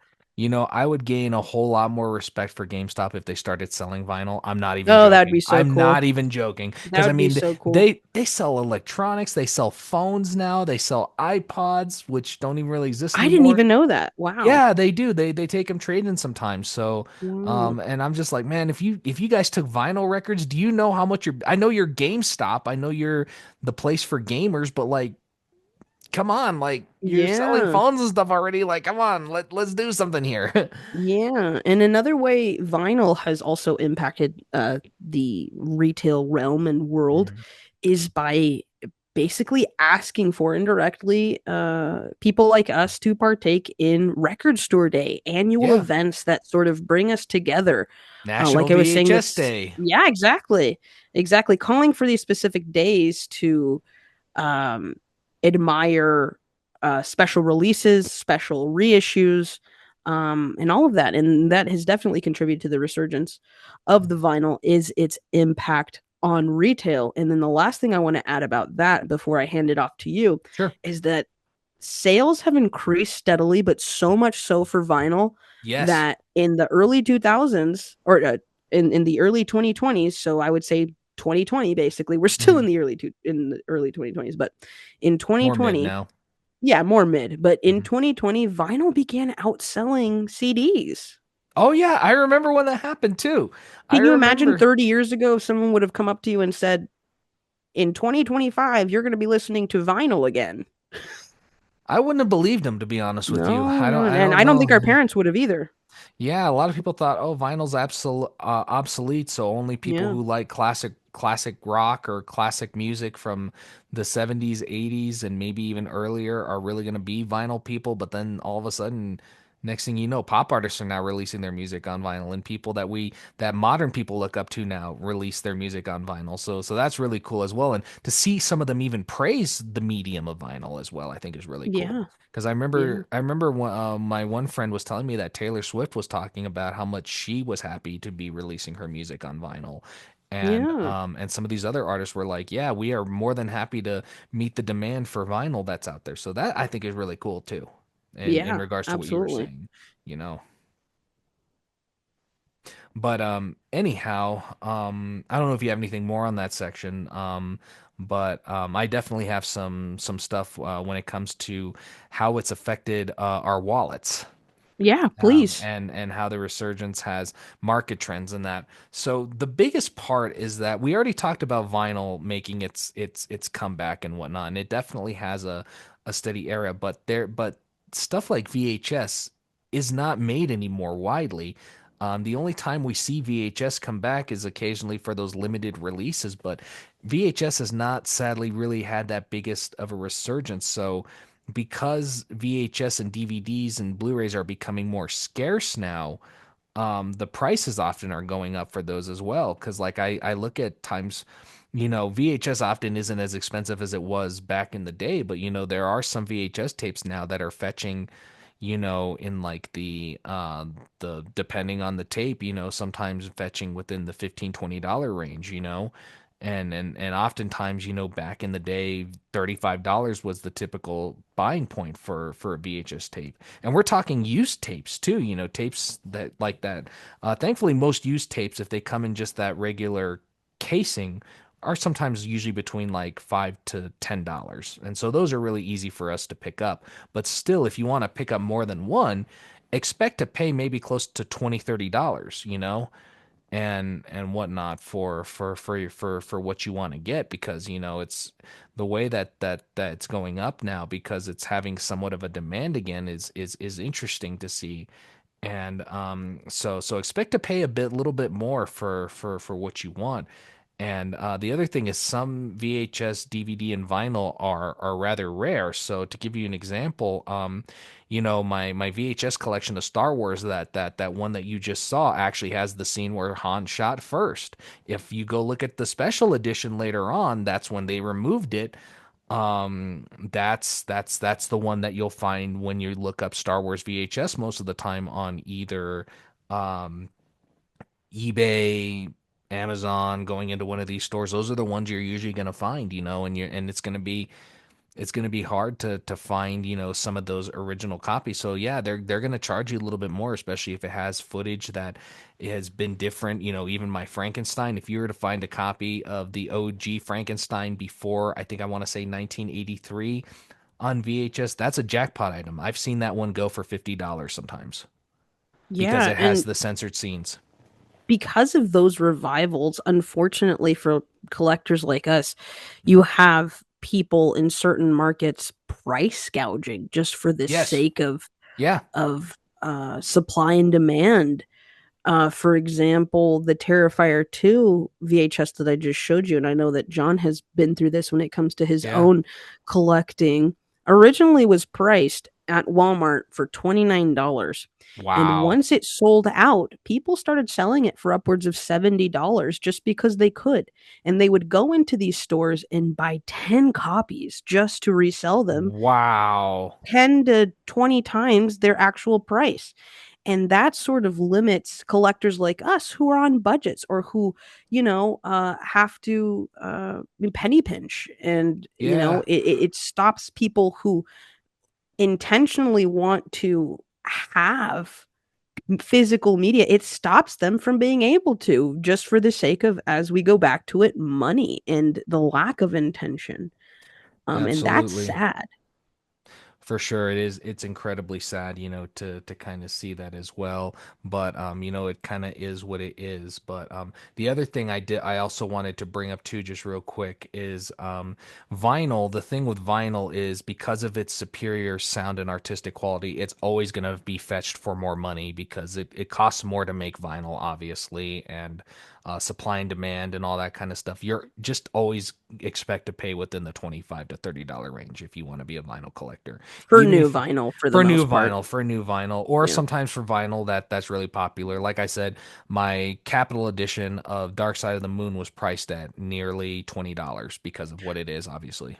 Yeah, it also depends who you purchase from. I mentioned earlier PDQ Records, and shout out to PDQ because that was the vinyl hub in Tucson, Arizona. It Sure. had, I think, like the largest discography in like the Southwest, something like that. It was like big, like Hmm. big. It was like the amoeba of Arizona. But Absolutely. anyway, they loved collecting music, and they had everything there. They had 8 tracks, they had VHS, DVDs, they had 99% of what they sold were vinyl. But what I'm trying to get at is they loved the music so much that they realized, oh, yeah, we're getting a lot of people coming in, but we're not going to Yeah. price gouge them. You Sure. know, Yeah, that's the for a best. new Yeah. vinyl, you're paying $15, whereas you go to Barnes and Noble and it's $29.99. Yeah, because they're charging full retail. for a lot of most of actually my discography came from PDQ, and I can tell you that most, and I have some really good albums in Yeah, there. you do. And I can probably count maybe $60 worth of vinyl there because they did not price Wow. gouge. A That's lot of the crazy. times I got a great vinyl for $1. So it just really depends who the seller is too, because then you have these people who want to make money, and then you have, on the other hand, people who want to share the experience of listening to analog vinyl, vinyl and analog. Absolutely. And the beautiful thing now is you have so many people out there that are doing it. You're always going to find people and you can make connections with them too, of finding different routes of where you can go find these things. Sometimes if you're in college or even on social media, you have people out there that love this kind of stuff. And when you link up with them, kind of like how we linked up, Yeah, it's surprising to see how far your fascination will really go. I mean, because there are times that I've sometimes just called you and we ramble about this stuff for hours on end, and we're not even yeah, doing anything professional. We just want to talk about it, and it's absolutely. crazy. So those communities are out there. So that's another way that some of these forums can stay alive as well. I think and Yeah. and when you really kind of look into it, it's just it's really cool. And as an inevitable result of this resurgence, as much as we'd like to um, go over everything that we love about it and everything that is positive, there are also some challenges and specific critiques that we have when it comes to said resurgence. And this is all for the most part, opinion based, mostly because we are also impacted as collectors. Now, there are two challenges that I want to touch upon, one Mhm. being practical limitations, and the second being environmental concerns. Sure. And it'll make more sense once I get into it. But for the most part, I would say that these have to Mhm. do with every single form of physical media. Okay, Sure. so to start off, for the practical limitations, it takes up a lot of space, It does. and there are durability issues. I've heard instances of a flooding in an apartment, and then your VHS is all moldy, or Yeah. you don't have the right climate control for your vinyl, and they start to warp. Yeah. There are just a lot of practical limitations stopping people from collecting or even partaking in this resurgence. Sure. And that's also problems that are inevitable when you partake in said collecting. Yeah. Another one is the declining availability and affordability of playback devices. Yes. I can only tell you so much, but John can tell you how hard it's been for him to find a new VCR. Yeah, my really quick, my VHS player went out on me not long ago because I forced the tape in, and instead of being patient, I tried to pull it out, and now the little catcher that catches it broke, and then finding one that's actually worth it and that actually works is difficult. It's really hard, and Yeah. you don't find a whole lot of these nowadays. You have to often go to thrift stores to find VHS players, or you have to look on eBay or other sites like that. And it's been really tough, but at the same time, I'm determined, and I know I'm gonna get a new one, and yeah, it's gonna be good. And with that, it Y- also comes with the concern of, is it going to work? You're at a thrift Yeah. store. Do they allow you to play a tape? Probably not. Hmm. And, if you're not paying a pretty penny, you have to go through that. You have to Yeah. continually make it a journey to find it. But onto our second challenge and critique would Yep. be environmental concerns. And I Oh, know sure. that this is sort of it's commonsensical. It's the manufacturing and the disposal of said physical media. Hmm. When someone's done with their DVDs, their VHSs, their vinyls, a lot of the times they do go to thrift stores, but sometimes they go to the trash. Yep. And I don't remember a VHS having the label biodegradable on it, Hmm. so I'm sure there are landfills filled with physical media. So that is Yes. definitely something that could be a deterrent for people, especially people who are more on the green, eco-friendly side of things when it comes Absolutely. to their purchasing habits. But Hmm. that could also be a reason why people don't collect, or people, have a problem with collectors like ourselves. Yeah, And then absolutely. comparing the ecological footprint to this and to the digital, you Hmm. know, digital has its own ecological problems, but Yes. VHS, vinyl, and DVD, they have a physical footprint with physical evidence, whereas digital, you have to sort of delve into the manufacturing Hmm. or even just the facilities that house and run the servers and all Yeah. the water that keeps them cooling and this and that. You have to really delve deep, but it's really a no-brainer thinking about the footprint that comes from VHS, vinyl, Hmm. and DVD. So those are just a few of the practical challenges and critiques that Yep. one might face when it comes to collecting or even just thinking about the resurgence of said physical media. Absolutely.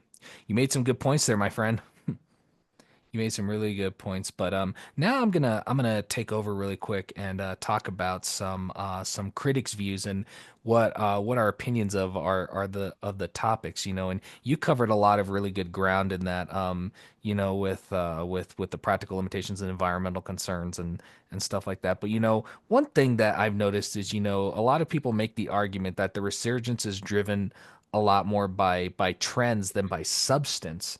And so, you know, the thing that with that is that obviously there is a part of this that is a trend, you know, because, you know, a retro trend, you know, and thankfully the majority of people, even if they're a part of the trend, they do put the time and energy and effort into actually trying to go for good stuff and doing their research and whatnot. But there are definitely those, like you mentioned, even at the beginning, you know, saying things like, you know, that they're really only in it for Instagram views or for TikTok views or for things like that, you know, and don't really listen to it. And I'm not saying all of them don't, because I do know plenty of people in those communities that actually respect it and they actually do take really good care of their collections and stuff.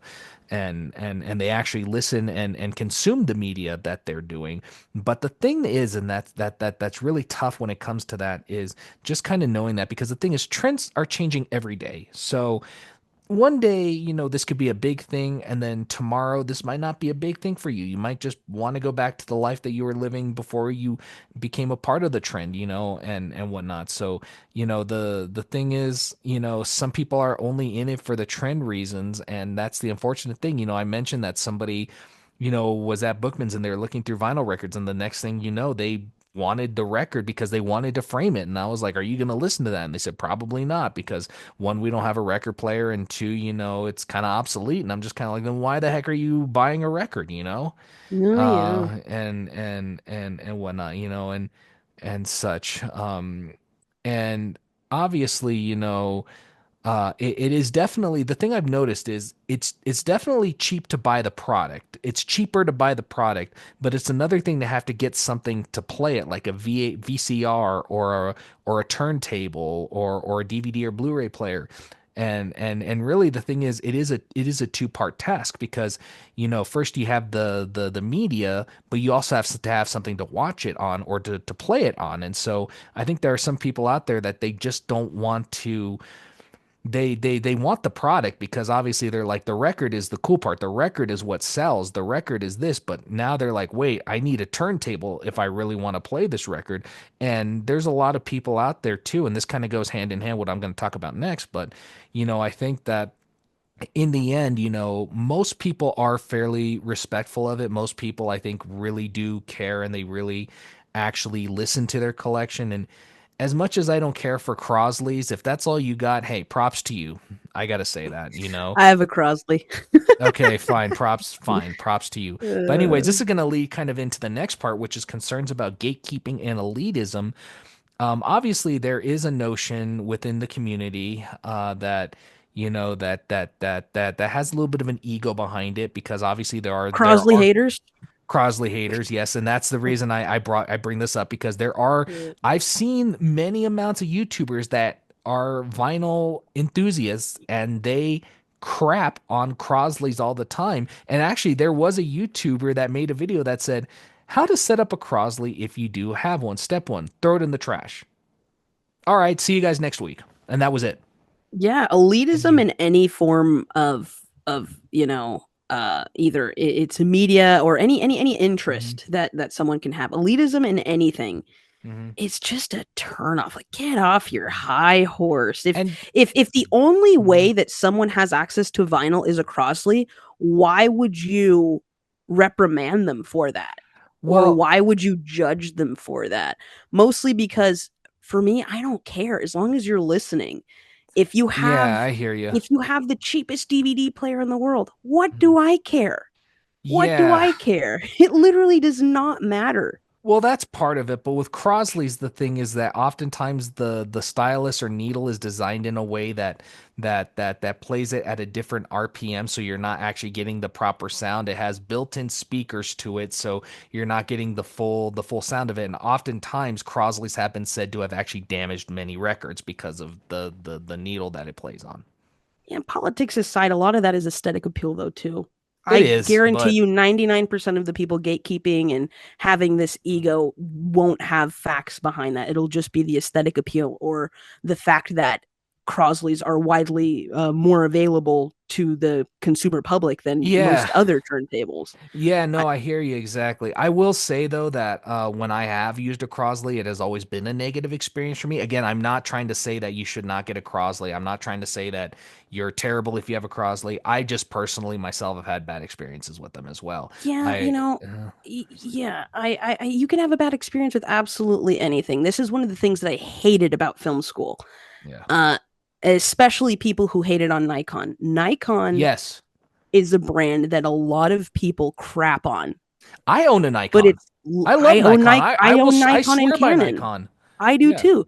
But guess what? Some things just aren't as popular when it comes to certain things. One could argue Nikon doesn't have certain durability as a Canon or a compatibility with Mhm, lenses and this and that, but it literally doesn't matter. It mhm. does not matter. Yeah, no, I hear you for sure on the judginess of that. But the other thing too is that a lot of them, there are definitely those that think also that have this, and this is a small portion of the community. This is not the largest part of the community, No, but yeah, thankfully, but um thankfully. but uh but the smallest part also has this feeling I think that they're better than others because they 100%. choose to keep this form of media. So, excuse me, they look down on people who use streaming, who use things like Spotify, who use who buy digital movies, through Oh forms like yeah. Apple or different or Google or different things like that and whatnot. And and they actually look at them like you're inferior to me because I keep the true form of media alive. I have all these DVDs. I'm set to go in any situation, and here's you with your scrawny TV and just a bunch of streaming services and whatnot. And I like you said, streaming definitely has its place. I definitely respect it. I definitely understand where it comes from. And I mean, I have Netflix. Uh I have Max. I have a lot of these streaming services, and a lot of their originals are some of my favorites. Like I love The Yeah, Penguin. I mentioned Cobra Kai earlier. Stranger Things. A lot of these kind of shows. absolutely. Are some of my all-time favorites. Sopranos obviously is a big one too. I mean, that came out back when I was a kid, but still, have getting to rewatch it now. But they have some of my favorite content, but at the same time, I think it's unfortunate that they look down because it's like, oh, we're superior to you because we owned and we lived this other generation, when really it's like that's not how it works, pal. Like No, the way it works is that you appreciate what you have, but you accept the best part about being this, and the best way you can work around it is learning to adapt to the time as well and make it relevant absolutely. to them. And that's what a lot of these places are doing as well.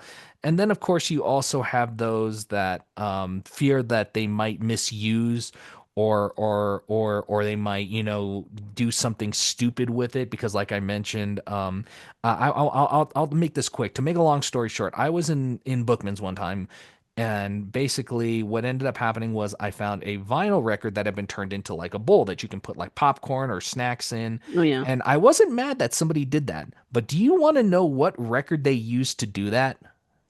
You're going to be so Yeah. mad when you hear this. Uh, we'll see. They What is used it? they used the soundtrack to Fantasia. I'm not even joking. They Okay. used the soundtrack to Fantasia to make a bowl like that, and I'm like, okay, that is not cool. But like at the same time, like maybe the record was worn out, maybe it wasn't playing properly, so they turned it into something like that. I didn't really get to look at the grooves on Yeah. it, but I still was like, Yeah. what the heck? But like I at the think same, Mhm. I think there's like a happy medium when it comes to being a collector. Sure, you can care about things. Hmm. You can care about the physical media. You can care about the preservation of it. You can care about how it's making a resurgence, this and that. Hmm. But personally, for me, and I've Hmm. I've had friends misuse vinyl, but at the end of the day, they Sure. paid for it. It's Yeah, theirs, you exactly. know. And that's exactly where I was going with that too, is that when you pay for it, it's yours. You can do what you It's want with yours. it. Yeah. Yeah. I mean, obviously, was I upset about that? Yes. But at the same time, am I going to go try and find that person and try and tell them that, hey, you that's really messed up what you did, etc. No, you own the copy, you own the media, you do what you want with it. Yeah. But there are people who absolutely would, they Yeah. get so butthurt that they take these menial little things that mean absolutely nothing Yes. in the long run of what life is, and then they either make it their entire personality, or they go about it in a way that is just always conflicting. They're That's always crazy. trying to be judgmental, or they're trying to feel superior in any other way. Absolutely. I've had people tell me, going back to the elitism that we were talking about, I've Yeah. had people tell me, and this is older generation too, and you would Hmm. expect it from the younger generation, from our Yeah, generation, sure. but older generation saying, well, I grew up when vinyl was, at its peak. You guys missed it, so why are you guys trying to relive? And I'm over here thinking, like, why, rather than appreciate Mhm. that a generation that didn't have what you had is trying to relive it in the best way that they can, why Mhm. don't you just appreciate it? There are a lot Yeah. of very sad people in this world. Yeah, that, and then also a lot of those people from those generations, unfortunately, they have the notion, and I'm not speaking of all of them because I mean, obviously our parents came from the same generation, but obviously our parents, I think they passed it down to us, and they wanted us to have an appreciation for it, even if we didn't Yeah, love it, even if we didn't yeah, love it or make it a part of ourselves. They just wanted us to appreciate it, and that's what not only we do, but we got into wanting to be a part of it as well, as though we lived in it, yeah, and whatnot. But no, I think a lot of those people also, especially the older generation, some of them have the notion that, because I lived in a time where there wasn't as much, craziness about this. There wasn't a whole lot of political correctness and whatnot, that I lived a better life than you. And that's not always the truth, and I think a talk lot of about political correctness. The fact that you couldn't show a toilet on TV until like the 1960s. What kind of political correctness are they talking about? Diversity? No, I hear you. I hear you. But no, for Oh sure. I my mean, well, that you gosh. couldn't even say the word pregnant. If you go back to like movies from like the golden age, you'll either Back in the hear Hays Code, yeah. you'll hear terms like you're on the nest. You hear terms like, are you with child? Are you this and Yeah. this? You could not say the word pregnant, and really it's a medical term that's used, and whatnot. And it's not a terrible thing, but absolutely I hear exactly where you're coming from as well. But Yeah. definitely, I don't know a lot of people like this. The majority of people who I know, especially from that generation, always very kind, always very open, and sometimes even want to help, Yeah. help us get into the collecting. And they're like, and they get jazzed about it. They're like, oh, if you haven't heard this record, you need to get this record. You need to do this and that. And that's very much my Yeah. parents too. And that's the No, majority of truly. people. Yeah. But that's only a very small portion of people like that are like that. And that's why I'm making that clear, because I don't want to give everyone a bad name from that realm, No. because the vast majority of them are wonderful, accepting people and are Yeah. so jazzed to know that we're a part of Well, this. that's why I treaded lightly by saying that some people in that Yes, generation. But that's a perfect segue onto absolutely. what we believe the future of old Let's media go. is going to be. Because at Let's do one it. point, the media that we're consuming right now is going to be considered old media. It sure will. Yeah. So we have, I think there might be some like hybrid media consumption, which we'll touch upon right now very quickly, Yeah. and Yeah. then Go for it. newer innovations to older formats. Hmm. And then this is all just speculation, as you know. Absolutely. But Let's hear it. maybe in the future we'll have a blending of, like, say, digital codes on more vinyl records, things like that. Let's go. Let's go. I'll take Download it. codes so that you can have the physical piece, but also be able to experience it and enjoy it in the comforts of nature, or Yeah. where Yeah. Yeah. wherever. Absolutely. That would be amazing if they could do that. I mean, that would Yeah. just be so cool, especially, you know, can you imagine if now you get a vinyl and the next thing you know, you get a code inside for digital to where you can download it on Apple or any of these Yeah. other forms, and the next thing you know is that you don't even have to purchase the whole album on iTunes. All you have to do is just put in a code, and next thing you know, you got the whole album, Yeah, and you exactly, didn't pay exactly. anything extra. Exactly. Or say a digital code on a VHS that keeps the same grainy features, it gives you And the exact same letterboxed. experience. Yeah, exactly, exactly. The 4:3 4:3 ratio, Yeah, aspect exactly. ratio. Yeah, Absolutely. yeah. Um and maybe even more interactive menu selections for like Blu-rays, and I know 4K is really popular right now, hmm and steelbooks, things like that. So maybe more innovations on that front, but Yep. innovations to the old formats that we know and love, perhaps enhanced re-releases of albums and movies that we grew up on. I Yeah. think that would be really cool, or I just think that would general be remastered amazing. editions. That would be Yeah, amazing. Like seeing stuff like that, you know, and yeah, whatnot, you know, and the thing is, Blu-ray already upped the ante with the fact that you don't have to leave the movie to access your menu, you yeah, know, and 4K followed that trend obviously because 4K is really just 4K Blu-ray, yeah. but yeah, I think that was a big game changer too because of the fact that now you don't have to go back to the menu like on a DVD and then start the movie or go to your scene selections to try and find where you're at to catch up. You can sometimes even pause the movie, hit the menu button, or even while the movie's being introduced, just bam, bam, bam, and you're back in the movie and you're not missing any part of it. Yeah, exactly, exactly. And onto the speculation part, like, Yes, will there be new formats that we can't even imagine right now? Like a resurgence of, excuse me, I should sure. have clarified on No, that. you're Like, good. will there You're good. be a resurgence of cassette tapes or even laser discs? Like, will those media forms be Yeah. seeing a revival in You our know, lifetime? yeah, here's my 2 cents on that. I could see it. I really could because I mean there are definitely people I talk to and know who love cassette tapes and laser discs and will swear by them. I mean, I saw a photo not long ago about Halloween. Somebody had a bunch of metal albums on cassettes in a case, and it said, "Please take one per child." And I was like, "Hey, that would be the best trick or treating experience I ever had. Right, right. Like And that the would only be reason the I asked, or the only reason I yeah, added cassette tapes is yeah. because I've been to concerts where they're actually selling cassette versions of their albums. That's And this is from cool. the Numbats. And this That's the was released in Numbats. like, yeah, this was like released in like, I think like 2015 or something like that. But to think that cassettes are still being made, there might be a resurgence one day. Yeah, who knows? Yeah. That I think a cassette one would be interesting. I don't know about laser discs though, to be honest with you. Because here's the Yeah, thing, while they're both retro and nostalgic, they definitely did not have the popularity or the following that VHS, vinyl, and DVD really had. that's a great Because point. Yeah. because here's the thing, they had a lot more limitations. Because the thing is, cassettes, even with good care, they jammed all the time. You know, you had the Yeah, reels that's a of the good point cassette too. tape coming out, and you always had to, you're always kind of winding it, and you're sticking your finger going, and sometimes you're doing that for like 5 minutes or so trying to get the tape fixed and whatnot Yeah.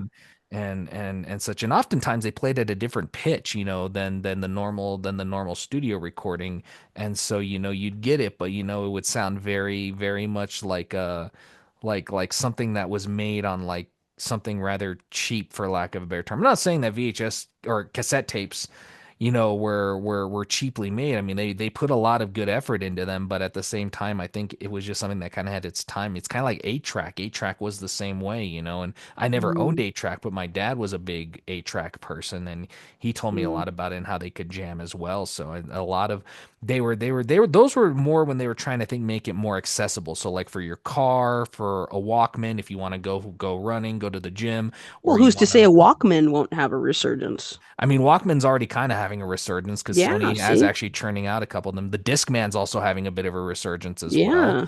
Again, I'm not saying that I can't see it. I just don't know if it'll be as big as these ones.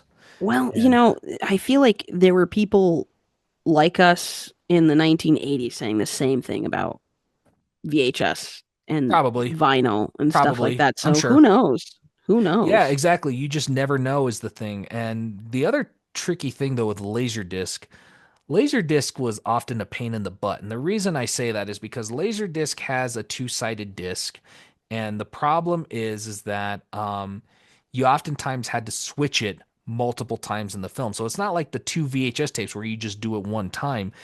Some laser discs came with an upwards of about 5 to 6 discs for a movie that was only maybe 2 hours long. Hey, but And think about it though. People get up to switch, the side of the vinyl just for four more yeah, songs.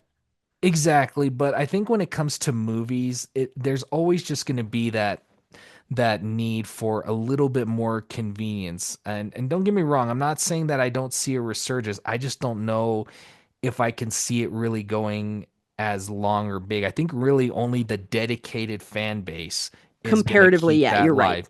Yeah, is Yeah, really going to keep that alive because I don't see a whole trend of people wanting to go get laser discs that much. I don't know if I yeah, see, I have seen it with cassettes. I will say that I have seen it with yeah, cassettes, and I yeah, yeah, definitely think that cassettes will have that. But laser disc and some of those formats, I just don't see it personally. I'm not yeah. saying that they won't, but I just yeah. You know what? I agree with that when it comes to the laser discs. I do have some hope for the cassette tapes, Mhm. mostly because every thrift store I go to, every Bookman's or secondhand media store I go to, they have cassette tapes. So Yeah. there is a demand for cassette tapes. As for laser discs, I've Mhm. only ever seen them at Bookman's. I've never seen them anywhere else. Yeah. And if we're talking about the predictions of potential resurgences, I think out of cassette tapes and laser discs, the Mhm. cassette tapes would probably win this game. I do too, absolutely.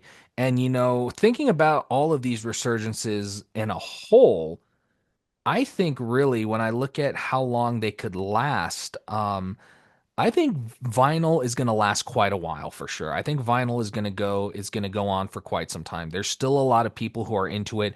There's a lot of communities that are about it. There's whole YouTube channels dedicated to vinyl, not Yeah. just reviewing vinyl records and music, but like actually dedicated to how to care for vinyl, how to use vinyl, how to store vinyl, Mm, how to best have that. And really and these have upwards of millions of subscribers as well, keep in yeah. mind. Hundreds of thousands to millions of subscribers. So there's definitely going to be a demand for vinyl for quite some time. It's going to, yeah. Well, there's nothing that you can really compare vinyl to. I mean, you can't compare vinyl Yes. to a CD. It's very different. You can't compare Yes. it to a cassette. You Nope. can't compare it to streaming music. Yep. But on that note, I'm wondering how long do you think the DVD resurgence will last, given it is then followed by Blu-ray, and then, like you were saying, 4K Blu-ray or 4K Blu-ray, and then all these other new ways of Mhm. watching physical media. For sure. How long do you think DVD is going to last? So the cool thing about DVD is DVDs never really left is the thing. And I mean, it just has gone down in demand. You don't see a lot of them. Mostly they're pushing Blu-rays and 4Ks nowadays. But I mean, DVD is still there. I mean, because sometimes I go to these places and it just says DVD across the top of it. So there's still a demand for it. But I see this one lasting for a little bit longer. Now, as to how many stores will carry it, like where you can walk in and pick it up, that I don't know. Because as we've already seen, Best Buy and Yep. Target and Walmart are already starting to kind of phase these out to try and push the more convenient models. But now the thing is, with online buying, there are people who are willing to go to places like Amazon, eBay, and those Hmm. places, and there the demand is crazy high Yeah. Yeah. for it. So Absolutely. so I think DVD is going to go on for quite some time. I mean, especially with Blu-ray and 4K helping to keep it alive. I think it'll keep going because there are still people out there to this day that only own a DVD player and have not been able to either have the means to get a Blu-ray player or to up it. And also most Blu-ray players do play standard DVD. So some Yeah. of those movies that you can't find on Blu-ray, you're only going to find on DVD. You can still watch them. So yeah, I think that's going to go for quite some time. To be honest with you, I Yeah. think DVDs and Blu-rays and all those are going to go on for I'd say at least another 20 to 30 years. I think that there is a fine line holding the DVD era and making it alive or keeping it alive. That's what I'm trying to Yeah, say. There's a absolutely. thin line. There's a Yeah, thin line, yeah, for and sure. I truly believe what that is innovative appeal of gaming systems. Oh, As you sure. were saying in our last episode, the PS2 changed the game when it allowed for a DVD player. It And I did. think as long as these new consoles are being brought out with the ability Yeah. and capability and compatibility to read Blu-ray, DVD, etc., we're still gonna have it as a relevant part of our lives. Absolutely, for sure, for sure. I think those are definitely gonna go for a while. Now for VHS, that's a tricky one to say. That Looking one's a up little and grim, not gonna lie. that one's up and down. I think again, kind of like with Laserdisc and with cassettes. There's definitely going to be a dedicated, loyal fan base that's going to keep it alive. There's definitely going to be people who are going to hold on to this for many years to come. But as a whole, I got to be Will it honest. be mainstream?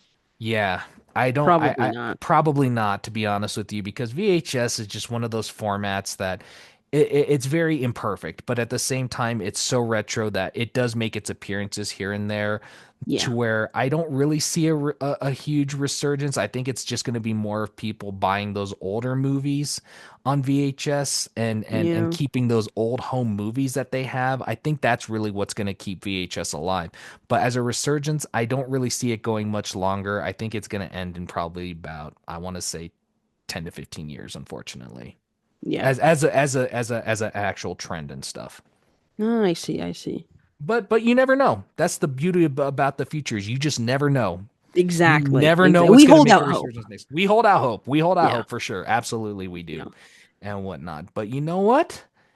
Honestly, my friend, I think that's really all that I needed to cover. And I think with that, I think we pretty much have covered everything. What do you It's a think? solid episode, a solid Yeah, episode. So if yeah, you are really. listening back to back from part one and part two, I think that's about a 4 hour running time. So Yeah, thank you for holding on. yes, thank you guys for holding on for that. I know it's a long conversation, but these are just things we're so passionate about and we talk about. And like, hopefully, this helps you get through your long day of having to do chores or having to sit in an office and do some stuff. Hopefully, this helps pass some time. And hopefully, you guys enjoy hearing us yap about stuff that we grew up with and being able to share it with you guys, and hopefully, maybe encourage you to take up some of these older forms as well, because obviously we got to keep this community alive, and there's new people wanting to be a part of it every day. So please, I hope that this inspires you guys in some way as well. Yeah, I couldn't have said it better myself, honestly. And just to wrap things up, we basically went into the history, our own experiences, and the general opinion Yep, of what old media is and how it sort of resurfaced in pop culture. And we're talking absolutely. specifically about vinyl, VHS, and DVDs, even though there are Yes. other Yep. forms of physical media that have also made a resurgence. These three have been the ones that have sort of pioneered the way for the current media that we take in today. Oh, you And know it. it's making a comeback because of what? Because of nostalgia, and we love it. Yes. We're here for it. Absolutely. We are 100% here for it, and we know you guys are as well. So with that, Ramona, I will let you Mhm. round out and take us out. Yeah, yeah, yeah. I just want to say one last thing. Thank you guys Absolutely. so much for interacting with us, for sharing stories, for also commenting on Instagram and on the YouTube. You Yes. guys are what make us do what we want to do because we're all just one big nostalgic family. Absolutely. It's all Um, you it guys. it's safe to say that we have a lot to look forward to as collectors and overall communal collective nostalgia freaks. Yep. John and I are super excited for what's to come on Rewind Room. Make sure to like, subscribe, and follow us wherever you get your podcasts Yes. from. And if you're listening over on the YouTube, make sure to hit that notification button so that you never miss an episode. And Yes. we release them every first Friday of the month. So you have Yes. something to look forward to on that front. Uh, Absolutely. but as always, we want to thank you guys for joining us. And um, we want to thank you for uh, basically staying along for the past Yeah. part one and part two of Yes. today's episode, which is Thank you. technically in two parts. Yep. And remember to share this with friends. And I'm Ramona, I am John. and we will catch you on the rewind. Heck yeah, for sure. All right, folks. Peace out.